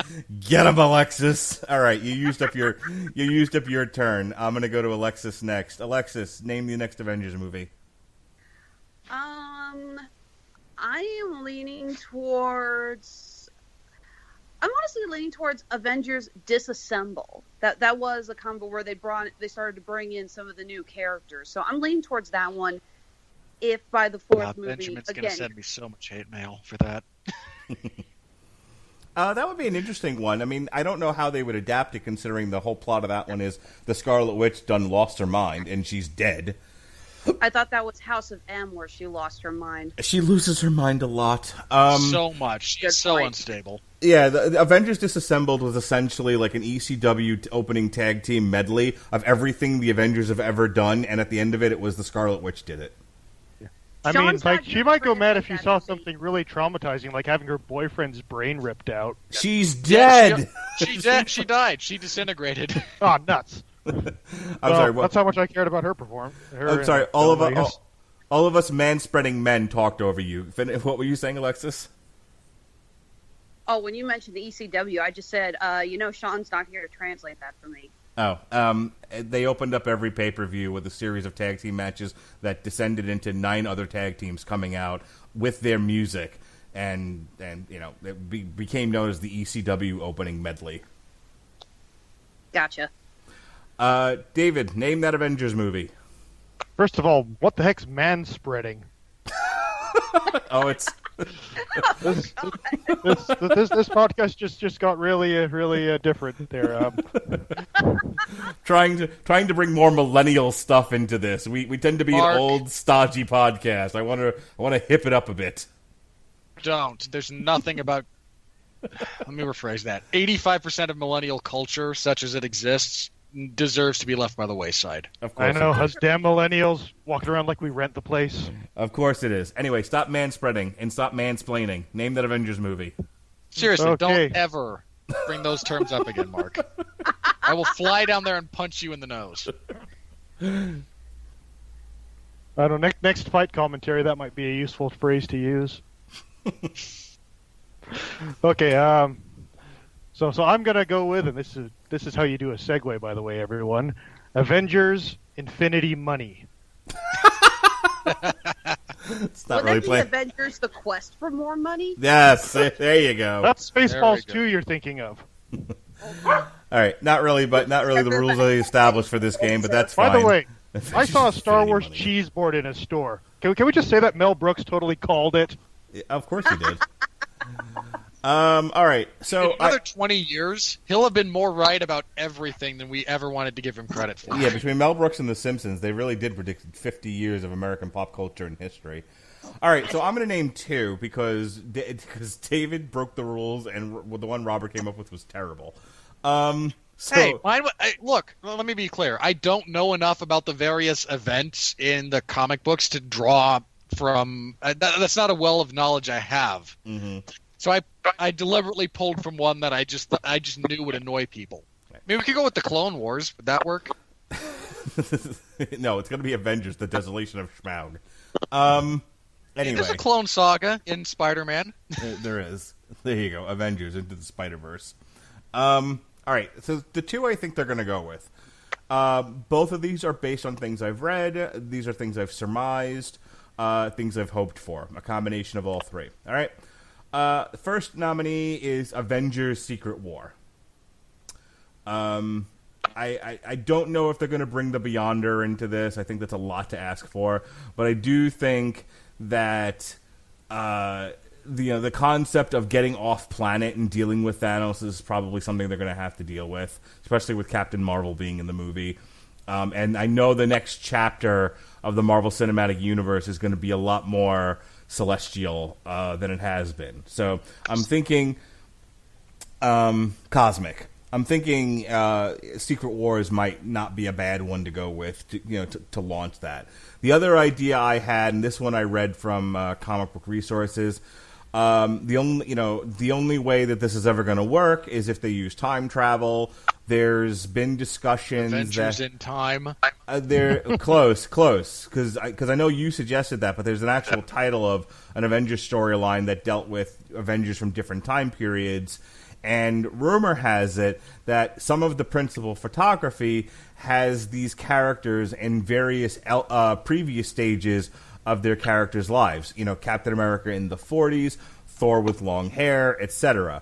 So with that said, I'm going to go with Avengers Forever. So we'll see. I like that. All right. Better than Avengers and Robin. Allow me to break the ice. You can't see it, but I just did a face palm. All right. We could hear it, and it was mirrored by mine. All right, I'm going to go ahead and play the theme for The Money. For the love of God, people, don't talk over it. You're going to hear silence. I'm going to hear the theme. The people at home will hear the theme. You will hear nothing. Silence in the courtroom. Here we go. Here come the money. Here comes the money. Here we go. Money talk. Here comes the money. Money, money, money. Dollar, dollar. Dollar, dollar. I have to start telling people that now because I forgot that not everyone understands how Spreaker works and continually talks over the themes because they can't hear them, which cracks me up, but sounds terrible. All right, Avengers: Infinity War with a budget of leave it to me. $400 million. Yeah, something was it? It was between $300 and $400 million. As of, I tend to lean towards the upper bound limit, and again, they shot both of these back to back. Sure, we'll go with $400 million. Not like it matters. As of this recording, and we're doing this on a Tuesday night, worldwide it has made $725 million. If you're another studio, you are just hating life and trying to find a voodoo doll of like Disney Studios. It's ridiculous. More money in its opening weekend than Justice League took in its entirety. Yes, that's hilarious. I was about to say that. There's this awesome meme going around that shows Chris Evans laughing hysterically with Ben Affleck just looking pissed off. This may be a shock. Has someone photoshopped like the Ben Affleck's head onto like Sam Wilson's body from that bit in Winter Soldier, and he's just lapping him over and over, going on your left? So this may come as a complete shock to everybody, but Avengers: Infinity War debuted at #1 this past weekend. Yes, biggest box office opening of all time. Yeah, it passed The Force Awakens. I mean, I've said all year this thing is going to make $2 billion. I fail to see how I'm going to be wrong about that. So yeah, precipitous drop off over the next week, but that's about it. No, for the next 2 weeks. I don't look. No. There's you nothing asked, coming out. No, I know. But Not the for point another being, 3 you weeks. asked how. That's how it would happen. No, there's enough time between this and Deadpool. Shut up, Robert. That this continues to amass a lot of money. I hate Deadpool so much. We know we've heard the podcast. A Quiet Place fell from. You mean 1 the one to where 2. you browbeat me into agreeing with you, saying "shut up and have fun"? Damn it! Yeah, that one. You're gonna have to be more specific than that. That's It'd where make that it feel comes better from. if I told that you is I'm a where little that sick of it Deadpool comes shit. from. If I could continue. The Amy Schumer comedy that I'm sure we all know and love, I Feel Pretty, stayed the same this week. It was last week. It was number 3. It continued to be number 3. Rampage fell from 2 to 4. Black Panther, that's still in theaters. You could have gone to see Black Panther and this movie on the same day. Went from 8 to 5. Just want you to think about that. This movie came out in February. It's still in the top 10, and it rose 3 places. Pandering's a great thing. Super Troopers 2 fell from 4 to 6. Truth or Dare 5 to 7. Blockers starring John Cena. Dun, dun, dun, dun. Hey Alexis, did you know that my daughter Lily, her very first celebrity crush is John Cena? You need to get your daughter into therapy. I agree. I keep telling her John Cena sucks. I sing John Cena sucks. She won't listen to me. I sing it too. You should have seen it when I went to my first pay-per-view. I was chanting along with the whole "Cena sucks." Moving on. And that's why you'll always be invited back to the show. He's only the best ever. No, that's the Ultimate Warrior. Moving on. Shut up. Ready Player One. You should have at least tried Goldberg. Nope. There's a better case to be made for Goldberg. You're a better case to be made. Ready Player One fell And that's from how I know I've won the argument. 6 to 9. Traffic 9 to 10. Isle of Dogs 10 to 11. The Met Opera Cendrillon, sure, debuted at number 12. A Wrinkle in Time. I don't know how this happened, and I don't know how I feel about it. Rose from 18 to 13. How is Reese Witherspoon turning into romaine lettuce? Still getting people to come to the theaters to the point where it rose. It went up 34.2%. I don't know how that happened. I could tell you, but you wouldn't like it. I'm genuinely curious. Really? Different You people really like wanna- different things, and people No, haven't seen the movie yet. No. You really want to know how this happens? Sure. Look at what happened in the political world over the last week. I can only imagine fell from 12 to 14. Chappaquiddick, 14 to 15. Sherlock Gnomes, 15 to 16. Tyler Perry's Acrimony, 13 to 17. You Were Never Really Here, 21 to 18. The Miracle Season, which made Jesse Starcher cry, 16 to 19. And finally, rounding out the top 20 rather, Beirut fell from 17 to 20. I hate movies. Lastly, a couple of other debuts this weekend that nobody saw. Disobedience debuted at number 22, Kings number 26, and Let the Sun Shine In at number 39. But, everybody else in the world saw Avengers Infinity War, and that's really all that matters. Right now, here's where we stand for the year worldwide. This thing's number 2 worldwide after its opening weekend. Of course it is. So right now, Disney, of course, owns the world. It's got the top 2 spots, both Marvel films. Black Panther's still at number 1 with over $1 billion. Avengers has got 725. The Chinese Chinaman movie, Operation Red Sea, still at number 3. Ready Player One hanging in there at number 4. Detective Chinatown at number 5. Robert Winfrey's favorite movie this year, 50 Shades Freed, hanging in there at number 6. That doesn't work on me, Mark. You know that. I don't care. It's still funny to me. Monster Hunt 2 at number 7. Rampage is hanging in there at number 8. Peter Rabbit, Sony's best movie this year in terms of ticket sales, is at number 9. Number 9 worldwide. $320 million, and rounding out the top 10 is Pacific Rim. So that's where we are. Of course, the number 1 movie of the year. Nothing else coming out this year is going to top Infinity War, or is going to make more money.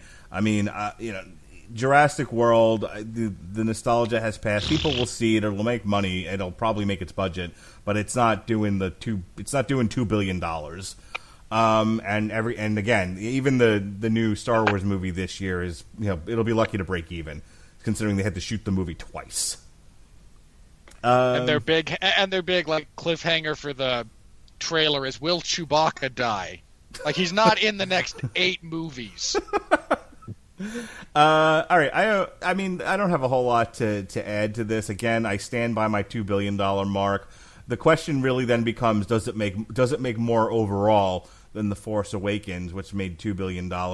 Does it beat Avatar? Does it beat Titanic? I'll kick that off to you guys. Alexis, what do you think? You think Avengers runs the table and beats Avatar and Titanic worldwide gross? Considering James Cameron's comments about comic book movie fatigue, I am praying that it does. I would just love that to come back and bite him in the ass. Yes, that would be lovely. Okay, like I got to. So Mark, you like taking note of all the movies out and everything. So could you tell me how many movies were released in theaters in, let's say, the United States last year? Oof. Like rough number. Let's go with 300. Well, hang on. There's 46 weeks a year, give or take. I think 52 weeks in a year, isn't it? 52 weeks in a year. 52 weeks in a year. Okay, sorry, 40 some odd UFC events a year because my life. I could appreciate the confusion there. It's okay. That many weeks you get. Are we limiting this to major? Okay, so we're talking major theatrical. That's what releases? I'm saying. Like, if you start thinking about like the independent releases, it's up there, man. It's in the hundreds. 200. I went with 300. Okay. All right, so let's lowball it. So let's say about 200 movies released in major theaters every year or last year in the United States. How many superhero movies did we get last year? Jeez. Let's Wonder Woman, Justice League, Spider-Man, Thor. I'm sorry, what was that? Wonder Woman wasn't last year. That was the year before. Oh, yeah, I think she's right there. No, it was last year. Wonder Woman and Justice League. Hang on. Wonder I Woman will find this out. Before Justice League, so it would have been the year before. I don't think that's right.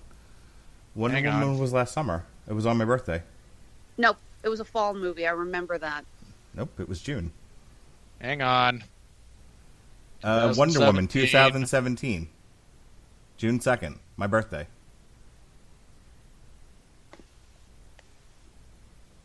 Are we Yeah. counting the Lego Batman movie?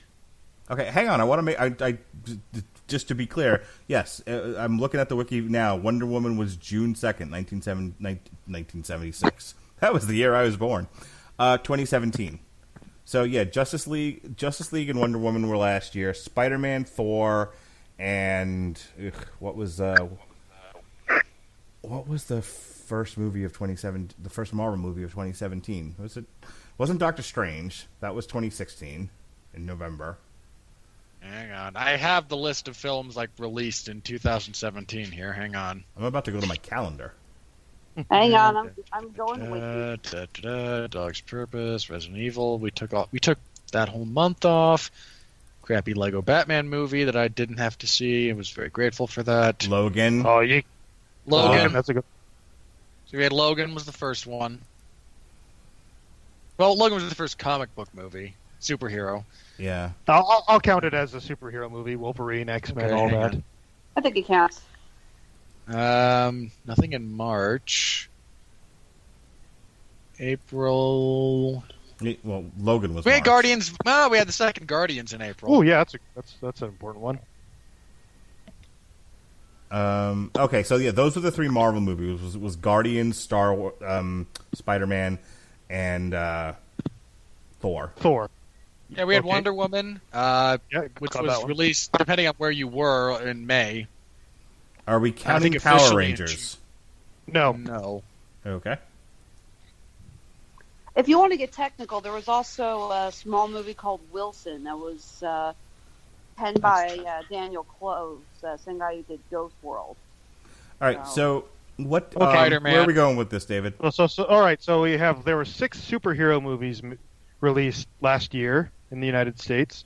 So 6 divided by 200 times. Did you also include Kingsman and Valerian? Those were technically comics. Yeah, I was thinking more like superhero comics, but good Okay. catches there.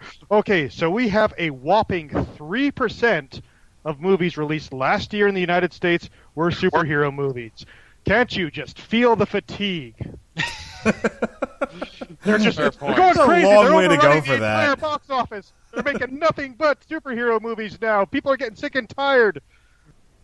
I mean, they only have 97% of everything else to watch. So, looking at where we stand with the studios right now as we plunge into the summer blockbuster season, and Disney owns your soul. Disney's got 30% of the market share, with 6 movies tracked, and only half of them were in 2018. Even with A Wrinkle in Garbage, Disney is just kicking ass. Warner Brothers, despite their massive failure with the DC Cinematic Universe, is in second place with 12% of the market. Fox, which is not going to be a thing come next year, That depends. has 10% of the market share. Sony, still alive, is tied with Fox at 10.5% of the market. Universal, but then its heavy hitters haven't really come out yet, is in 5th place. Paramount is in 6th. Lionsgate, Fox Searchlight, STX, and finally Roadside Attractions round out your top 10. So once again, it's Disney's world. We're just living in it.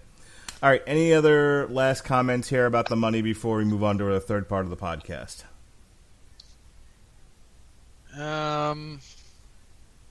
Good on A Quiet Place, still sticking around at number 2 for this particular weekend, and for continuing to make money because it's a pretty solid movie that Mark will never see because he's a wuss. I want to see it. I haven't had a chance to yet, but I really want to. It's pretty darn good, especially if you can appreciate atmospheric horror. I enjoyed it a lot. This weekend coming up is a nothing weekend. You have Bad Samaritan, which is a horror, Overboard, which is a romantic comedy, and Tully, which is a comedy, none of which are from a major studio. So anyone going to the theater is going to see Avengers this weekend. The closest thing you get to a major release is, I think, going to be Tully, which is just Oscar bait. The 11th, the following weekend, we have one from Universal and one from Warner Brothers. Breaking In, which is the one where you have the black mom and the guy's trying to break in the house, and she kills him and beats him up. Then you have Life of the Party by Warner Brothers. God, who is in that? Melissa McCarthy. Yep. Terrible. Here we go. So, moving right along. I'm sure you'll get people who are fans of her movies will go see it. But again, it'll be overshadowed by Avengers. So no major competition until the 18th when Deadpool comes out. Unless you're really into going to see Show Dogs. All right, are we praying for illness for that weekend? All right, let's go ahead. Now, here's how this next bit goes. I say, Winfrey, I have a question for you. Then I play a sound, and it's Triple H going, "Are you ready?" And then Michael Scott saying no. I don't want anyone to actually answer me when I say I have a question. I have to stress that. Winfrey. Yep. I have a question. I have a question for you.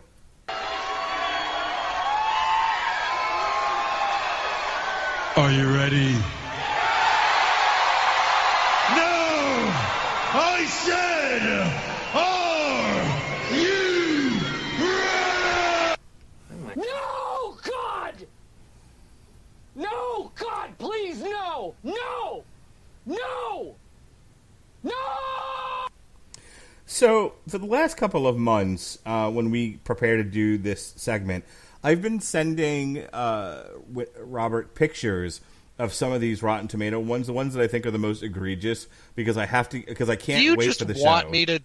I mean, like, are you actively trying to push me towards suicide? Is that what you're doing with These this? are some great ones. We're going to start with them, okay? Joy. So let's start with Matthew. Now, Alexis, this is your first time on Damn You Hollywood. You've been on TV Party. You've been on Source Material. This is where, and I don't know how many Damn You Hollywoods you've listened to, but this is where we tell the critics they're terrible at their job. Statistically, it's a very small amount. This is where we tell the critics they're terrible at their job. Now, you feel free to participate, but if you you think we're being a little too hard on the beaver, we want to hear from you there as well. David, you've already done this bit once, so you know the rules here. Okay? Does everyone know how we play this game? We good? I'm just a bit confused. Who's the beaver? Like, am I the beaver?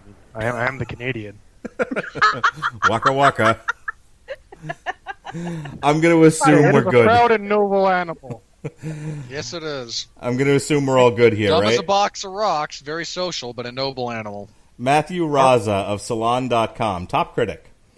The Avengers Infinity War isn't just a gussied-up mediocrity being widely mistaken for a good movie. It's also, at least arguably, a dangerous movie for anyone who cares about the future of cinema. All right.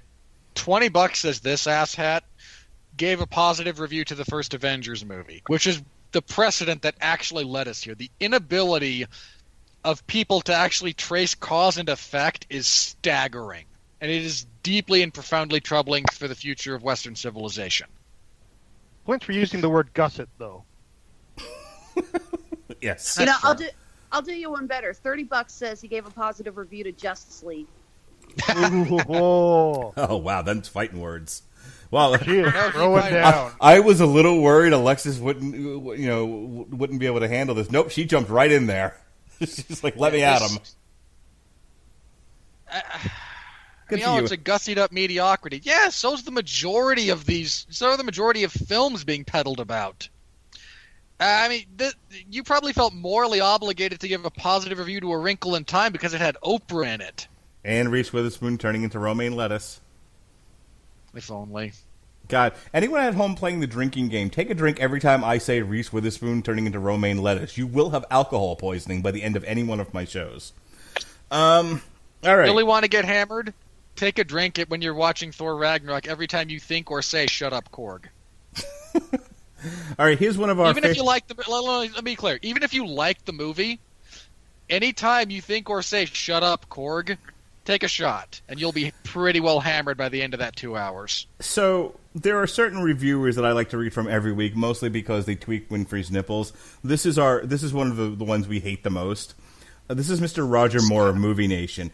And I picked this guy. And I picked this one specifically because I know how much Winfrey hated the original Deadpool. But Roger Moore of Movie Nation, maybe Deadpool 2 will be better. Okay. How does this actually qualify as doing your job? I mean, in all sincerity, what does that have to do with the film you're supposed to be reviewing? Oh, maybe Deadpool 2 will be better. Maybe it will. I'm certainly not going to discount that possibility. The universe is full of not an infinite number of possibilities, but an exponentially large number of them. And if you choose to dabble into the metaphysical, it might actually become infinite. Your mileage may vary as far as your belief system goes. But what does that have to do with this? It has nothing to do with this. Second of all, it probably won't, because they're just going to do what they did the first time. And I'll want to die while watching it. Speaking of which, Matt Goldberg of Collider. We hates you, Collider. We hates you. Yeah, this whole outlet has just garnered my this ire. Fucking trash bag is all of Collider. The movie is packed with fun banter and set pieces, but it's not really about anything. And its ending falls flat.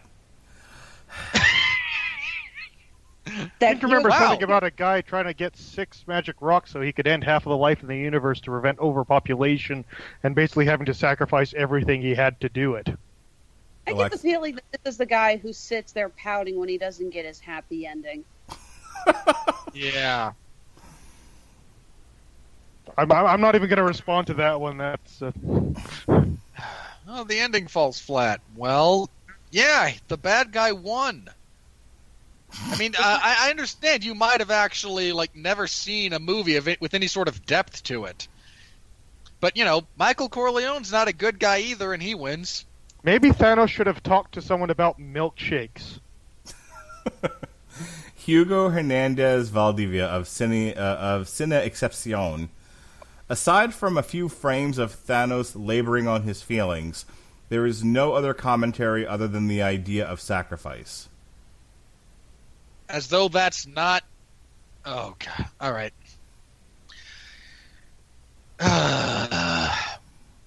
know the notion of sacrifice is somehow not enough.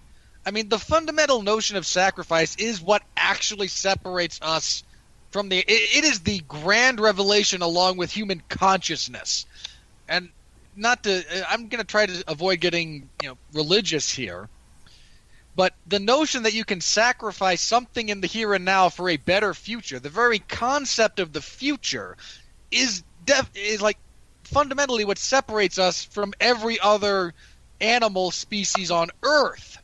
But no, we're not actually dealing with anything of consequence or depth here. Just sacrifice, just a human construct that allowed the progression of civilization, that allowed us to go from a bunch of loosely connected hunter-gatherers into what we are today. No. This clearly carries no philosophical or emotional weight.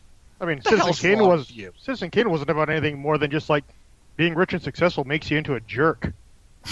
Yeah. Alan Zilberman of Washington City Paper. If the Marvel Cinematic Universe aims to reshape popular entertainment, it needs to move beyond climax after climax with unremarkable, repetitive violence. I thought its goal was to make tons of money. Yeah. Indeed. I mean, really. Like, no. If they want to make this grand artistic statement, no, they want to make money. I don't get that repetitive violence. I mean, yeah, it's a violent movie because it's an action movie, but it's not a violent movie. At what point you have it's rated PG. I know, right? Winter Soldier picking up Rocket Raccoon and they're spinning around, firing guns from both ends. I struggle with the word repetitive. Yeah, that's unless his point of context is for the totality of the MCU, in which case, yeah, there's a lot of repetition. But it's like poetry; it rhymes. Moving on. Eric, people like seeing things that they like over and over again. Yeah, that's a deep cut, George. That's a deep cut George Lucas joke. Eric Estrada of Cinegarage. A disenchanting reign of colors that spans 150 minutes that will continue for years to come. Hey, Alexis, do you see why we do this now? Well, I was just going to say, span of colors. What, did he forget to put on the 3D glasses? Oh. Actually, I should say, side note, I'm actually going to see Infinity War again tomorrow with my husband. And one of the major reasons, not only because the movie was awesome, I bought 3D tickets, and I thought we were going to see it in IMAX 3D. I bought Prime 3D, and the screen was actually darkened down quite a bit. It hurt the eyes, and there wasn't a lot to see, so we agreed, we're seeing it again. We're not seeing it in 3D. We're not going to risk that happening again. So we may have just gotten a bad projector. I don't know. This guy just really likes his sepia tones. That's what this is about. How dare it be brightly colored and easily readable? I demand more Michael Bay robot fighting when I can't tell what the hell's going on. More blue and orange. Watching two piles of garbage trying to make love to each other. Rebecca, That's basically what a Transformers fight scene looks like. That is shockingly accurate. I think credit to Red Letter Media for that description, but yeah. Rebecca Paul of Film Journal International. Enjoyable but empty. Avengers Infinity War embodies the humdrum side of the MCU. I would have liked to go full humdrum. What do you consider not empty? I was going to say, if she considers that humdrum, I shudder to think what the MCU movie she actually considers to be on top. One she can attach unreasonable political perspectives to. Yeah, I'm sure she loved Black Panther. I mean, consider the outlet. Paul Whittington of the Irish Independent. Pretty sure we hate this one. We hate this rag, and we get a lot of our bad reviews from it. Joe and Anthony Russo's film is like an over-egged birthday cake, edible in patches but spoiled by too many competing ingredients. No. I'd say it's like a well-made birthday cake. Going with no. Like, what's your gripe here? Like, oh, there's too many competing. Like, what would you have cut? Like, how would you have done this better? Yeah, I honestly, I was saying to my dad, I was like, one of the things that disappointed me was they didn't explore anything with Natasha and Black Widow and Banner in the one moment they have together. And my father was like, how long did you want this movie to be? 4 hours? Like, well, kind of. To be fair, like, I could deal with that, but if this is being made for commercial release... Right. I'm sure I would love it like a 4-hour cut of this movie that actually gives some more character beats to the other characters. But hey, it was Thanos' movie. I got it. I'm not going to argue. Look, I mean, to the unpaid intern listening, if you have access to this, pitch that. We will take a 3.5-hour cut of this movie that is just an expansion on stuff from what was released. You don't have to include anything from the upcoming sequel. Not for nothing, but I have the special editions of all the Lord of the Rings movies, and those clock in at about 3.5. I think the whole thing all told is 12 hours. And my God, there was stuff with just Eowyn and the not dead brother from gosh. Yeah, they spent some more time fleshing out their romance. Right. All right. There's a reason it ended up on the cutting room floor, but they didn't even film Tom Bombadil just to further piss off all the tourists. No, Tom Bombadil! God, why did you say that name? It's like Martha. Anyway, Blake Crane of Film Bulls. I don't even understand what he's saying here. Avengers Infinity War changes everything. Maybe. Huh? Okay, I can kind of decipher the stupid here. I think he got his Last Jedi review crossed with his Infinity War review.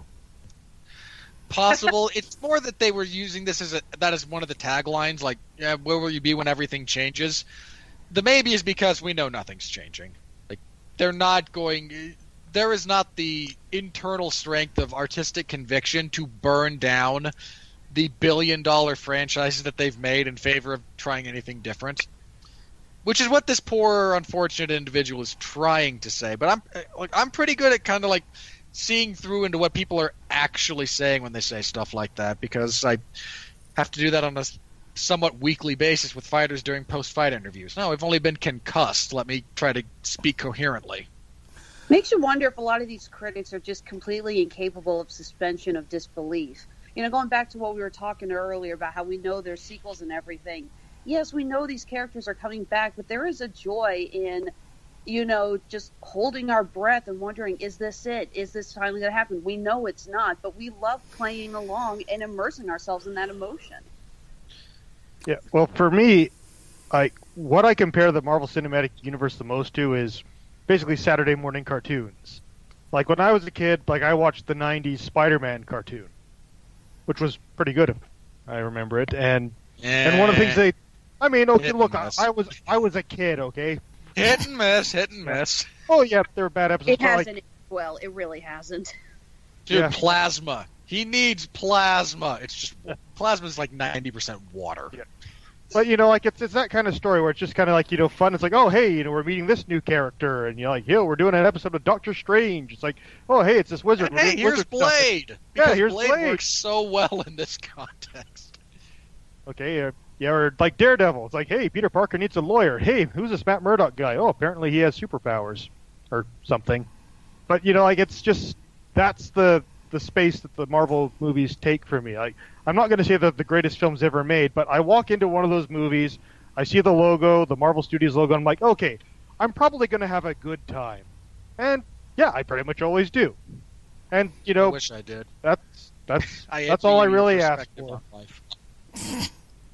Moving on. All right. A.A. Dowd of the AV Club, top critic. Infinity War inherits plenty of problems endemic to crossovers. The privileging of quantity over quality, of spectacle over story, and of the shock value of major changes to the status quo over just about everything else. Yeah. Okay, let's kind of take this piece by piece here. The whole point of a crossover is that you can do spectacle over story, that you have set up the story in all the preceding installments.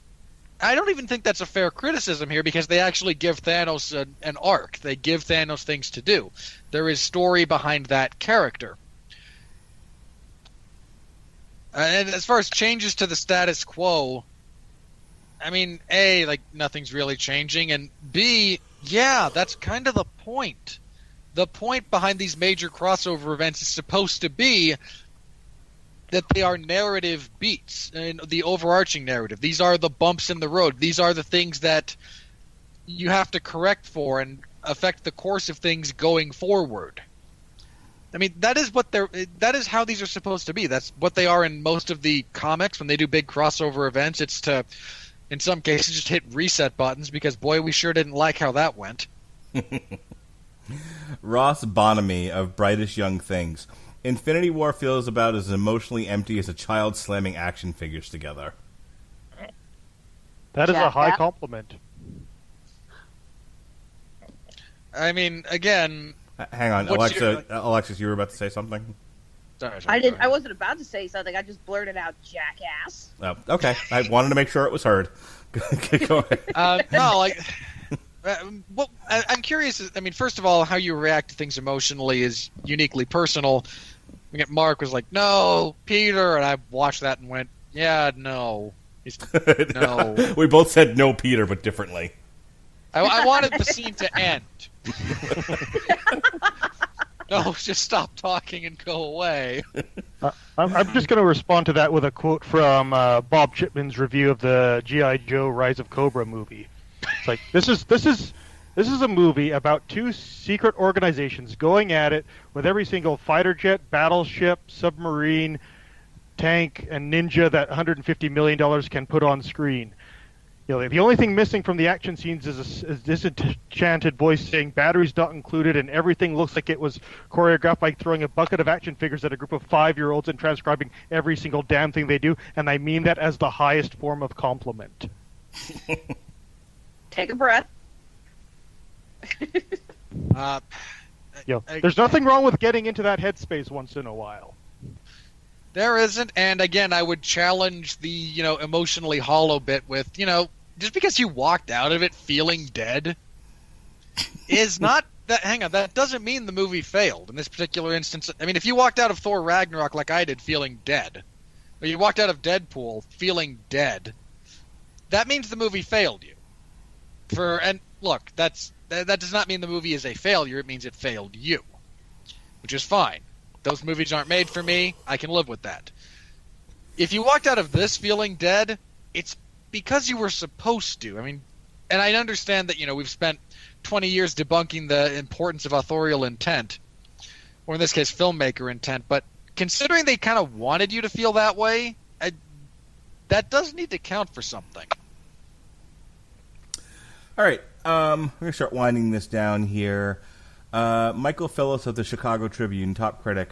10 years ago this month, the Marvel Universe was launched with the fresh, lively, relatively easygoing Iron Man. It seems more like 100.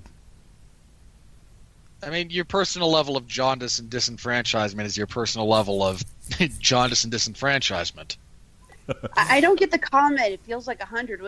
Is he saying that it feels like this has been going on too long? Does he feel like this has been a bigger part of our world than it actually has? I don't get if that's like a really big insult or just a very back-of-the-hand compliment. This is clearly not a man who wants to review these types of movies. Where is Leonard Maltin in all this, by the way? Where is Old Man Morgenstern? I will find them, but I have to read this one to you, and we should all discuss this for the next hour. This is this is quite poignant. I mean, this really cuts to the heart of the matter. This is what criticism is all about. Have I played it up too much? Here we go. Avi Offer of New York City Movie Guru says, the equivalent of a bad one-night stand, with a very weak climax that you wish would have ended much sooner. Hubba hubba. That was a weak climax. I mean, I feel sad for this man's love life. Yeah. I feel even more sad for any people unfortunate enough to be involved in said love life. Yep. I mean, look, man, just because they have to fake it with you doesn't mean that... I mean, that was a low blow, but I mean, put that in your review, so, you opened the door. Why would you try to draw that as your particular equivalent here? Like, why is that your hook? Why is that, like, I know what I'll relate this to. Bad sex when you're drunk. So, we've all talked about having to disengage yourself from the context of the movie. Knowing there's a sequel, knowing these actors will be back for a sequel, et cetera, et cetera. The source material, and how it's the same and different from the movie. Well, here's Diana Sanger of ReviewExpress.com, who says, nothing is solved as fighters on both sides die, and that's the end of the story. So what's left? It's almost like it's setting up a sequel. Like this is the Arn Anderson of movie reviewers. No one told her it's a work. Again, yeah, it's like going back to what I was saying earlier. Did she not watch Empire Strikes Back or The Desolation of Smaug or any of those? Mark, this is the person that was next to you in the theater when you were walking out of Fellowship of the Ring who went, wait, what about the Ring and Mount Doom and Mordor? Hi, Carol. And we're going to end with this one. Go ahead. Like, trying to divorce yourself from too much meta-knowledge is fine, but then, again, if you're Arn Anderson who's still out somewhere on a bender celebrating the death of Dusty Rhodes because the Horseman finally got one over on him, what are you doing?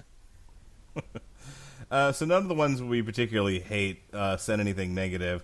So we're going to end with James Vernier of the Boston Herald. It's an infinity, all right. The definition of overkill. No, Do you mean that literally or figuratively? I mean, But how do you fail? How is writing your profession and you fail that badly at comprehension? Oh, it's an infinity, all right. No, it actually has a beginning, middle, and end. That is definitionally different from the infinite. Oh, and there's so much overkill. I'm happy to hear, like, one of the things Mark and I like doing about this is, okay, we didn't like this. How would we do it better? Like, suggest something. And I understand that's hard for most of these critics who are, as I've said many times, they're not failed filmmakers who have gone into critical review. These are like failed political bloggers who have gone into reviewing movies because these are all people who are desperately depressed. They can't work for the Huffington Post. This is why they wanted Kevin Williamson fired from The Atlantic, to open up a spot that they think they are qualified to take. All right, and that brings us to the end of our discussion here of Avengers: Infinity War. We went Critics, you suck. We went extra long to accommodate our guests, but also the gravity of the film itself. Next week, or rather in 3 weeks, when we discuss Deadpool, we'll go back to a much more succinct podcast, because I'm sure it's going to go, Deadpool 2, it stunk. Well, it wasn't that bad. All right, plugs. Come on, 10 more minutes and we'll be longer than the movie. Tune in 2 weeks and you can listen to me try not to, off myself on air when talking about Deadpool again. I'm hoping it reaches the fever pitch that Age of Extinction did. I really hope it breaks down into me and you screaming at one another. I hope it wakes one of my children. Seriously, you defended the continued use of Wanda Sykes in the first movie. That still blows my mind. All right, speaking of Wanda Sykes, David, go ahead and plug anything you're working on, any projects, any podcasts. Tell people where you live. Give them your phone number so they can call you. I think I'll take a pass on that, but yeah, I've got enough stuff to deal with. Thank you very much. But yeah, I mean, usual shout out to Movie Bob Chipman, great movie critic to take a look at. Lindsay Ellis. If you're not watching her video essays on YouTube, you should be. And, of course, a big shout-out to the founder of the Canadian division of the Rattlechen Broadcasting Network, Andrew Graham. Yep. And, that's kind of all I really have to say for now.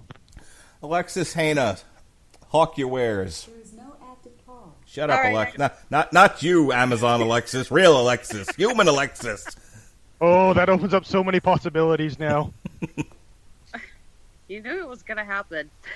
Okay, actually, we do have something special going on. In honor of Star Wars Day this week, May the 4th, Honeysuckle Rose Creations is actually doing a big sale. 20% off on our Etsy store on anything that is sci-fi outer space related. Star Wars, Star Trek, Lantern Corps, Doctor Who, Firefly, the list goes on. Head to our site, head to our Etsy store again. That's Honeysuckle Rose Creations. Be sure to check out the sale. Okay. Do you have a website or anything, or just a Facebook page? We are on Facebook. We do have a website, honeysucklerosecreations.com. We're also on Twitter, Instagram.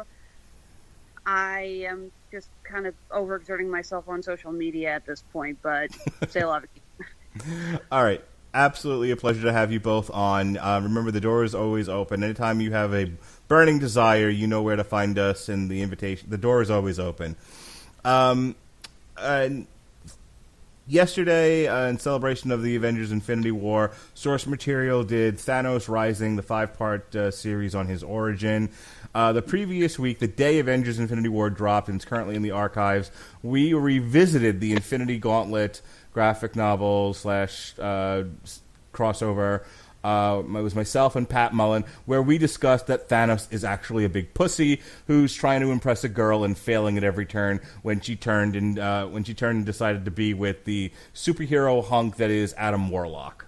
That was our take on the story. Well, Adam Warlock is a genetically perfect being and a rather useless character, so makes sense. Seems about right. We decided that this was a wait. It just occurred to me that Adam Warlock is every frat boy ever. Yeah, I just said that. I said quarterback, but sure. Same thing.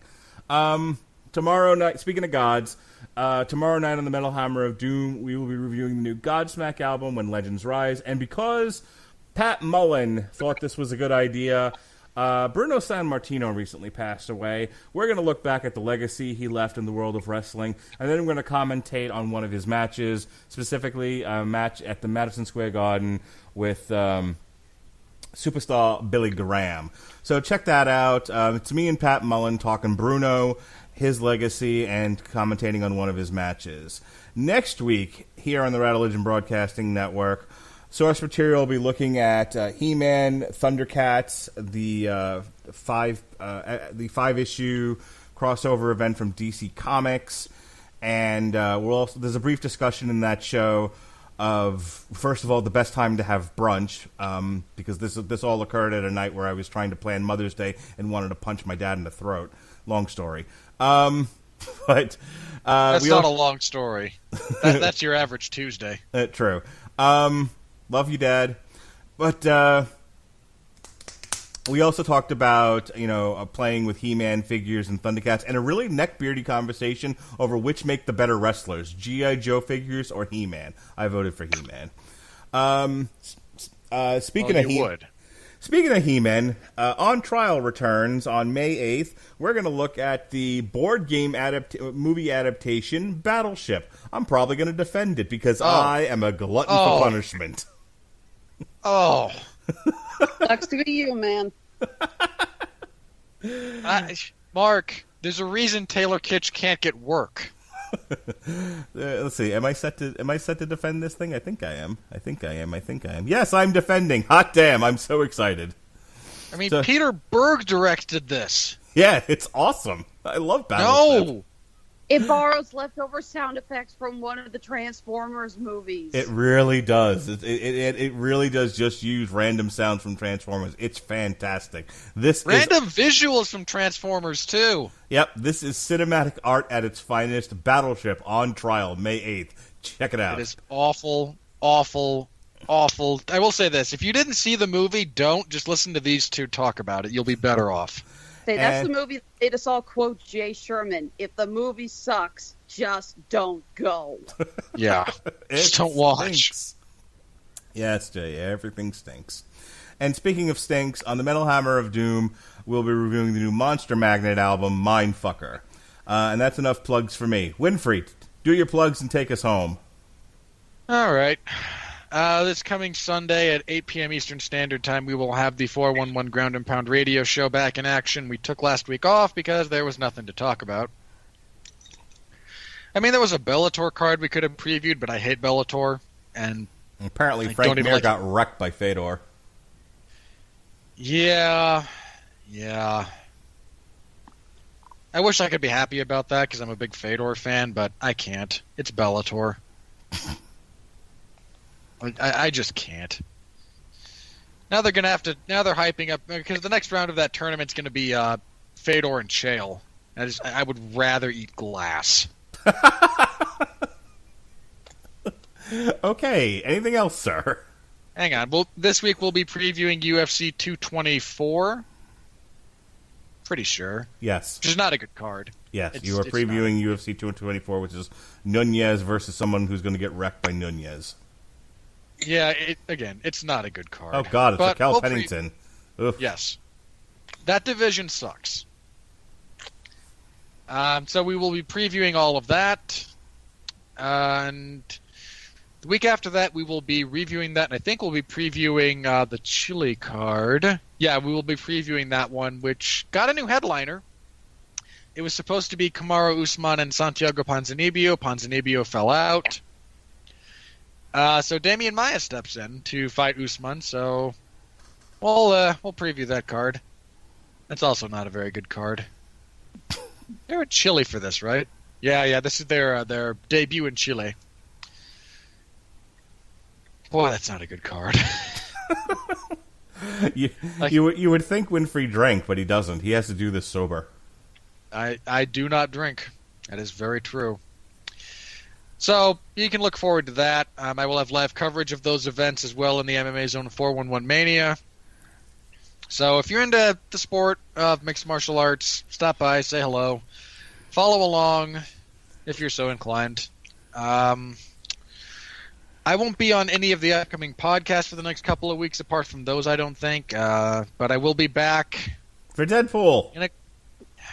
I am praying for illness. I am praying for some kind of debilitating sickness. Would it make you feel better if I told you I'm not a huge Deadpool fan myself? It helps.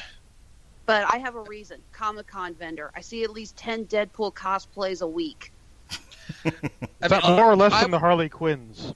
Hang on, this is where we have to reference that this is the winter of Winfrey's discontent. He has a run of all movies he's very excited about, starting with Deadpool, then Solo, then we break for 2 weeks, then The Incredibles, then Jurassic World,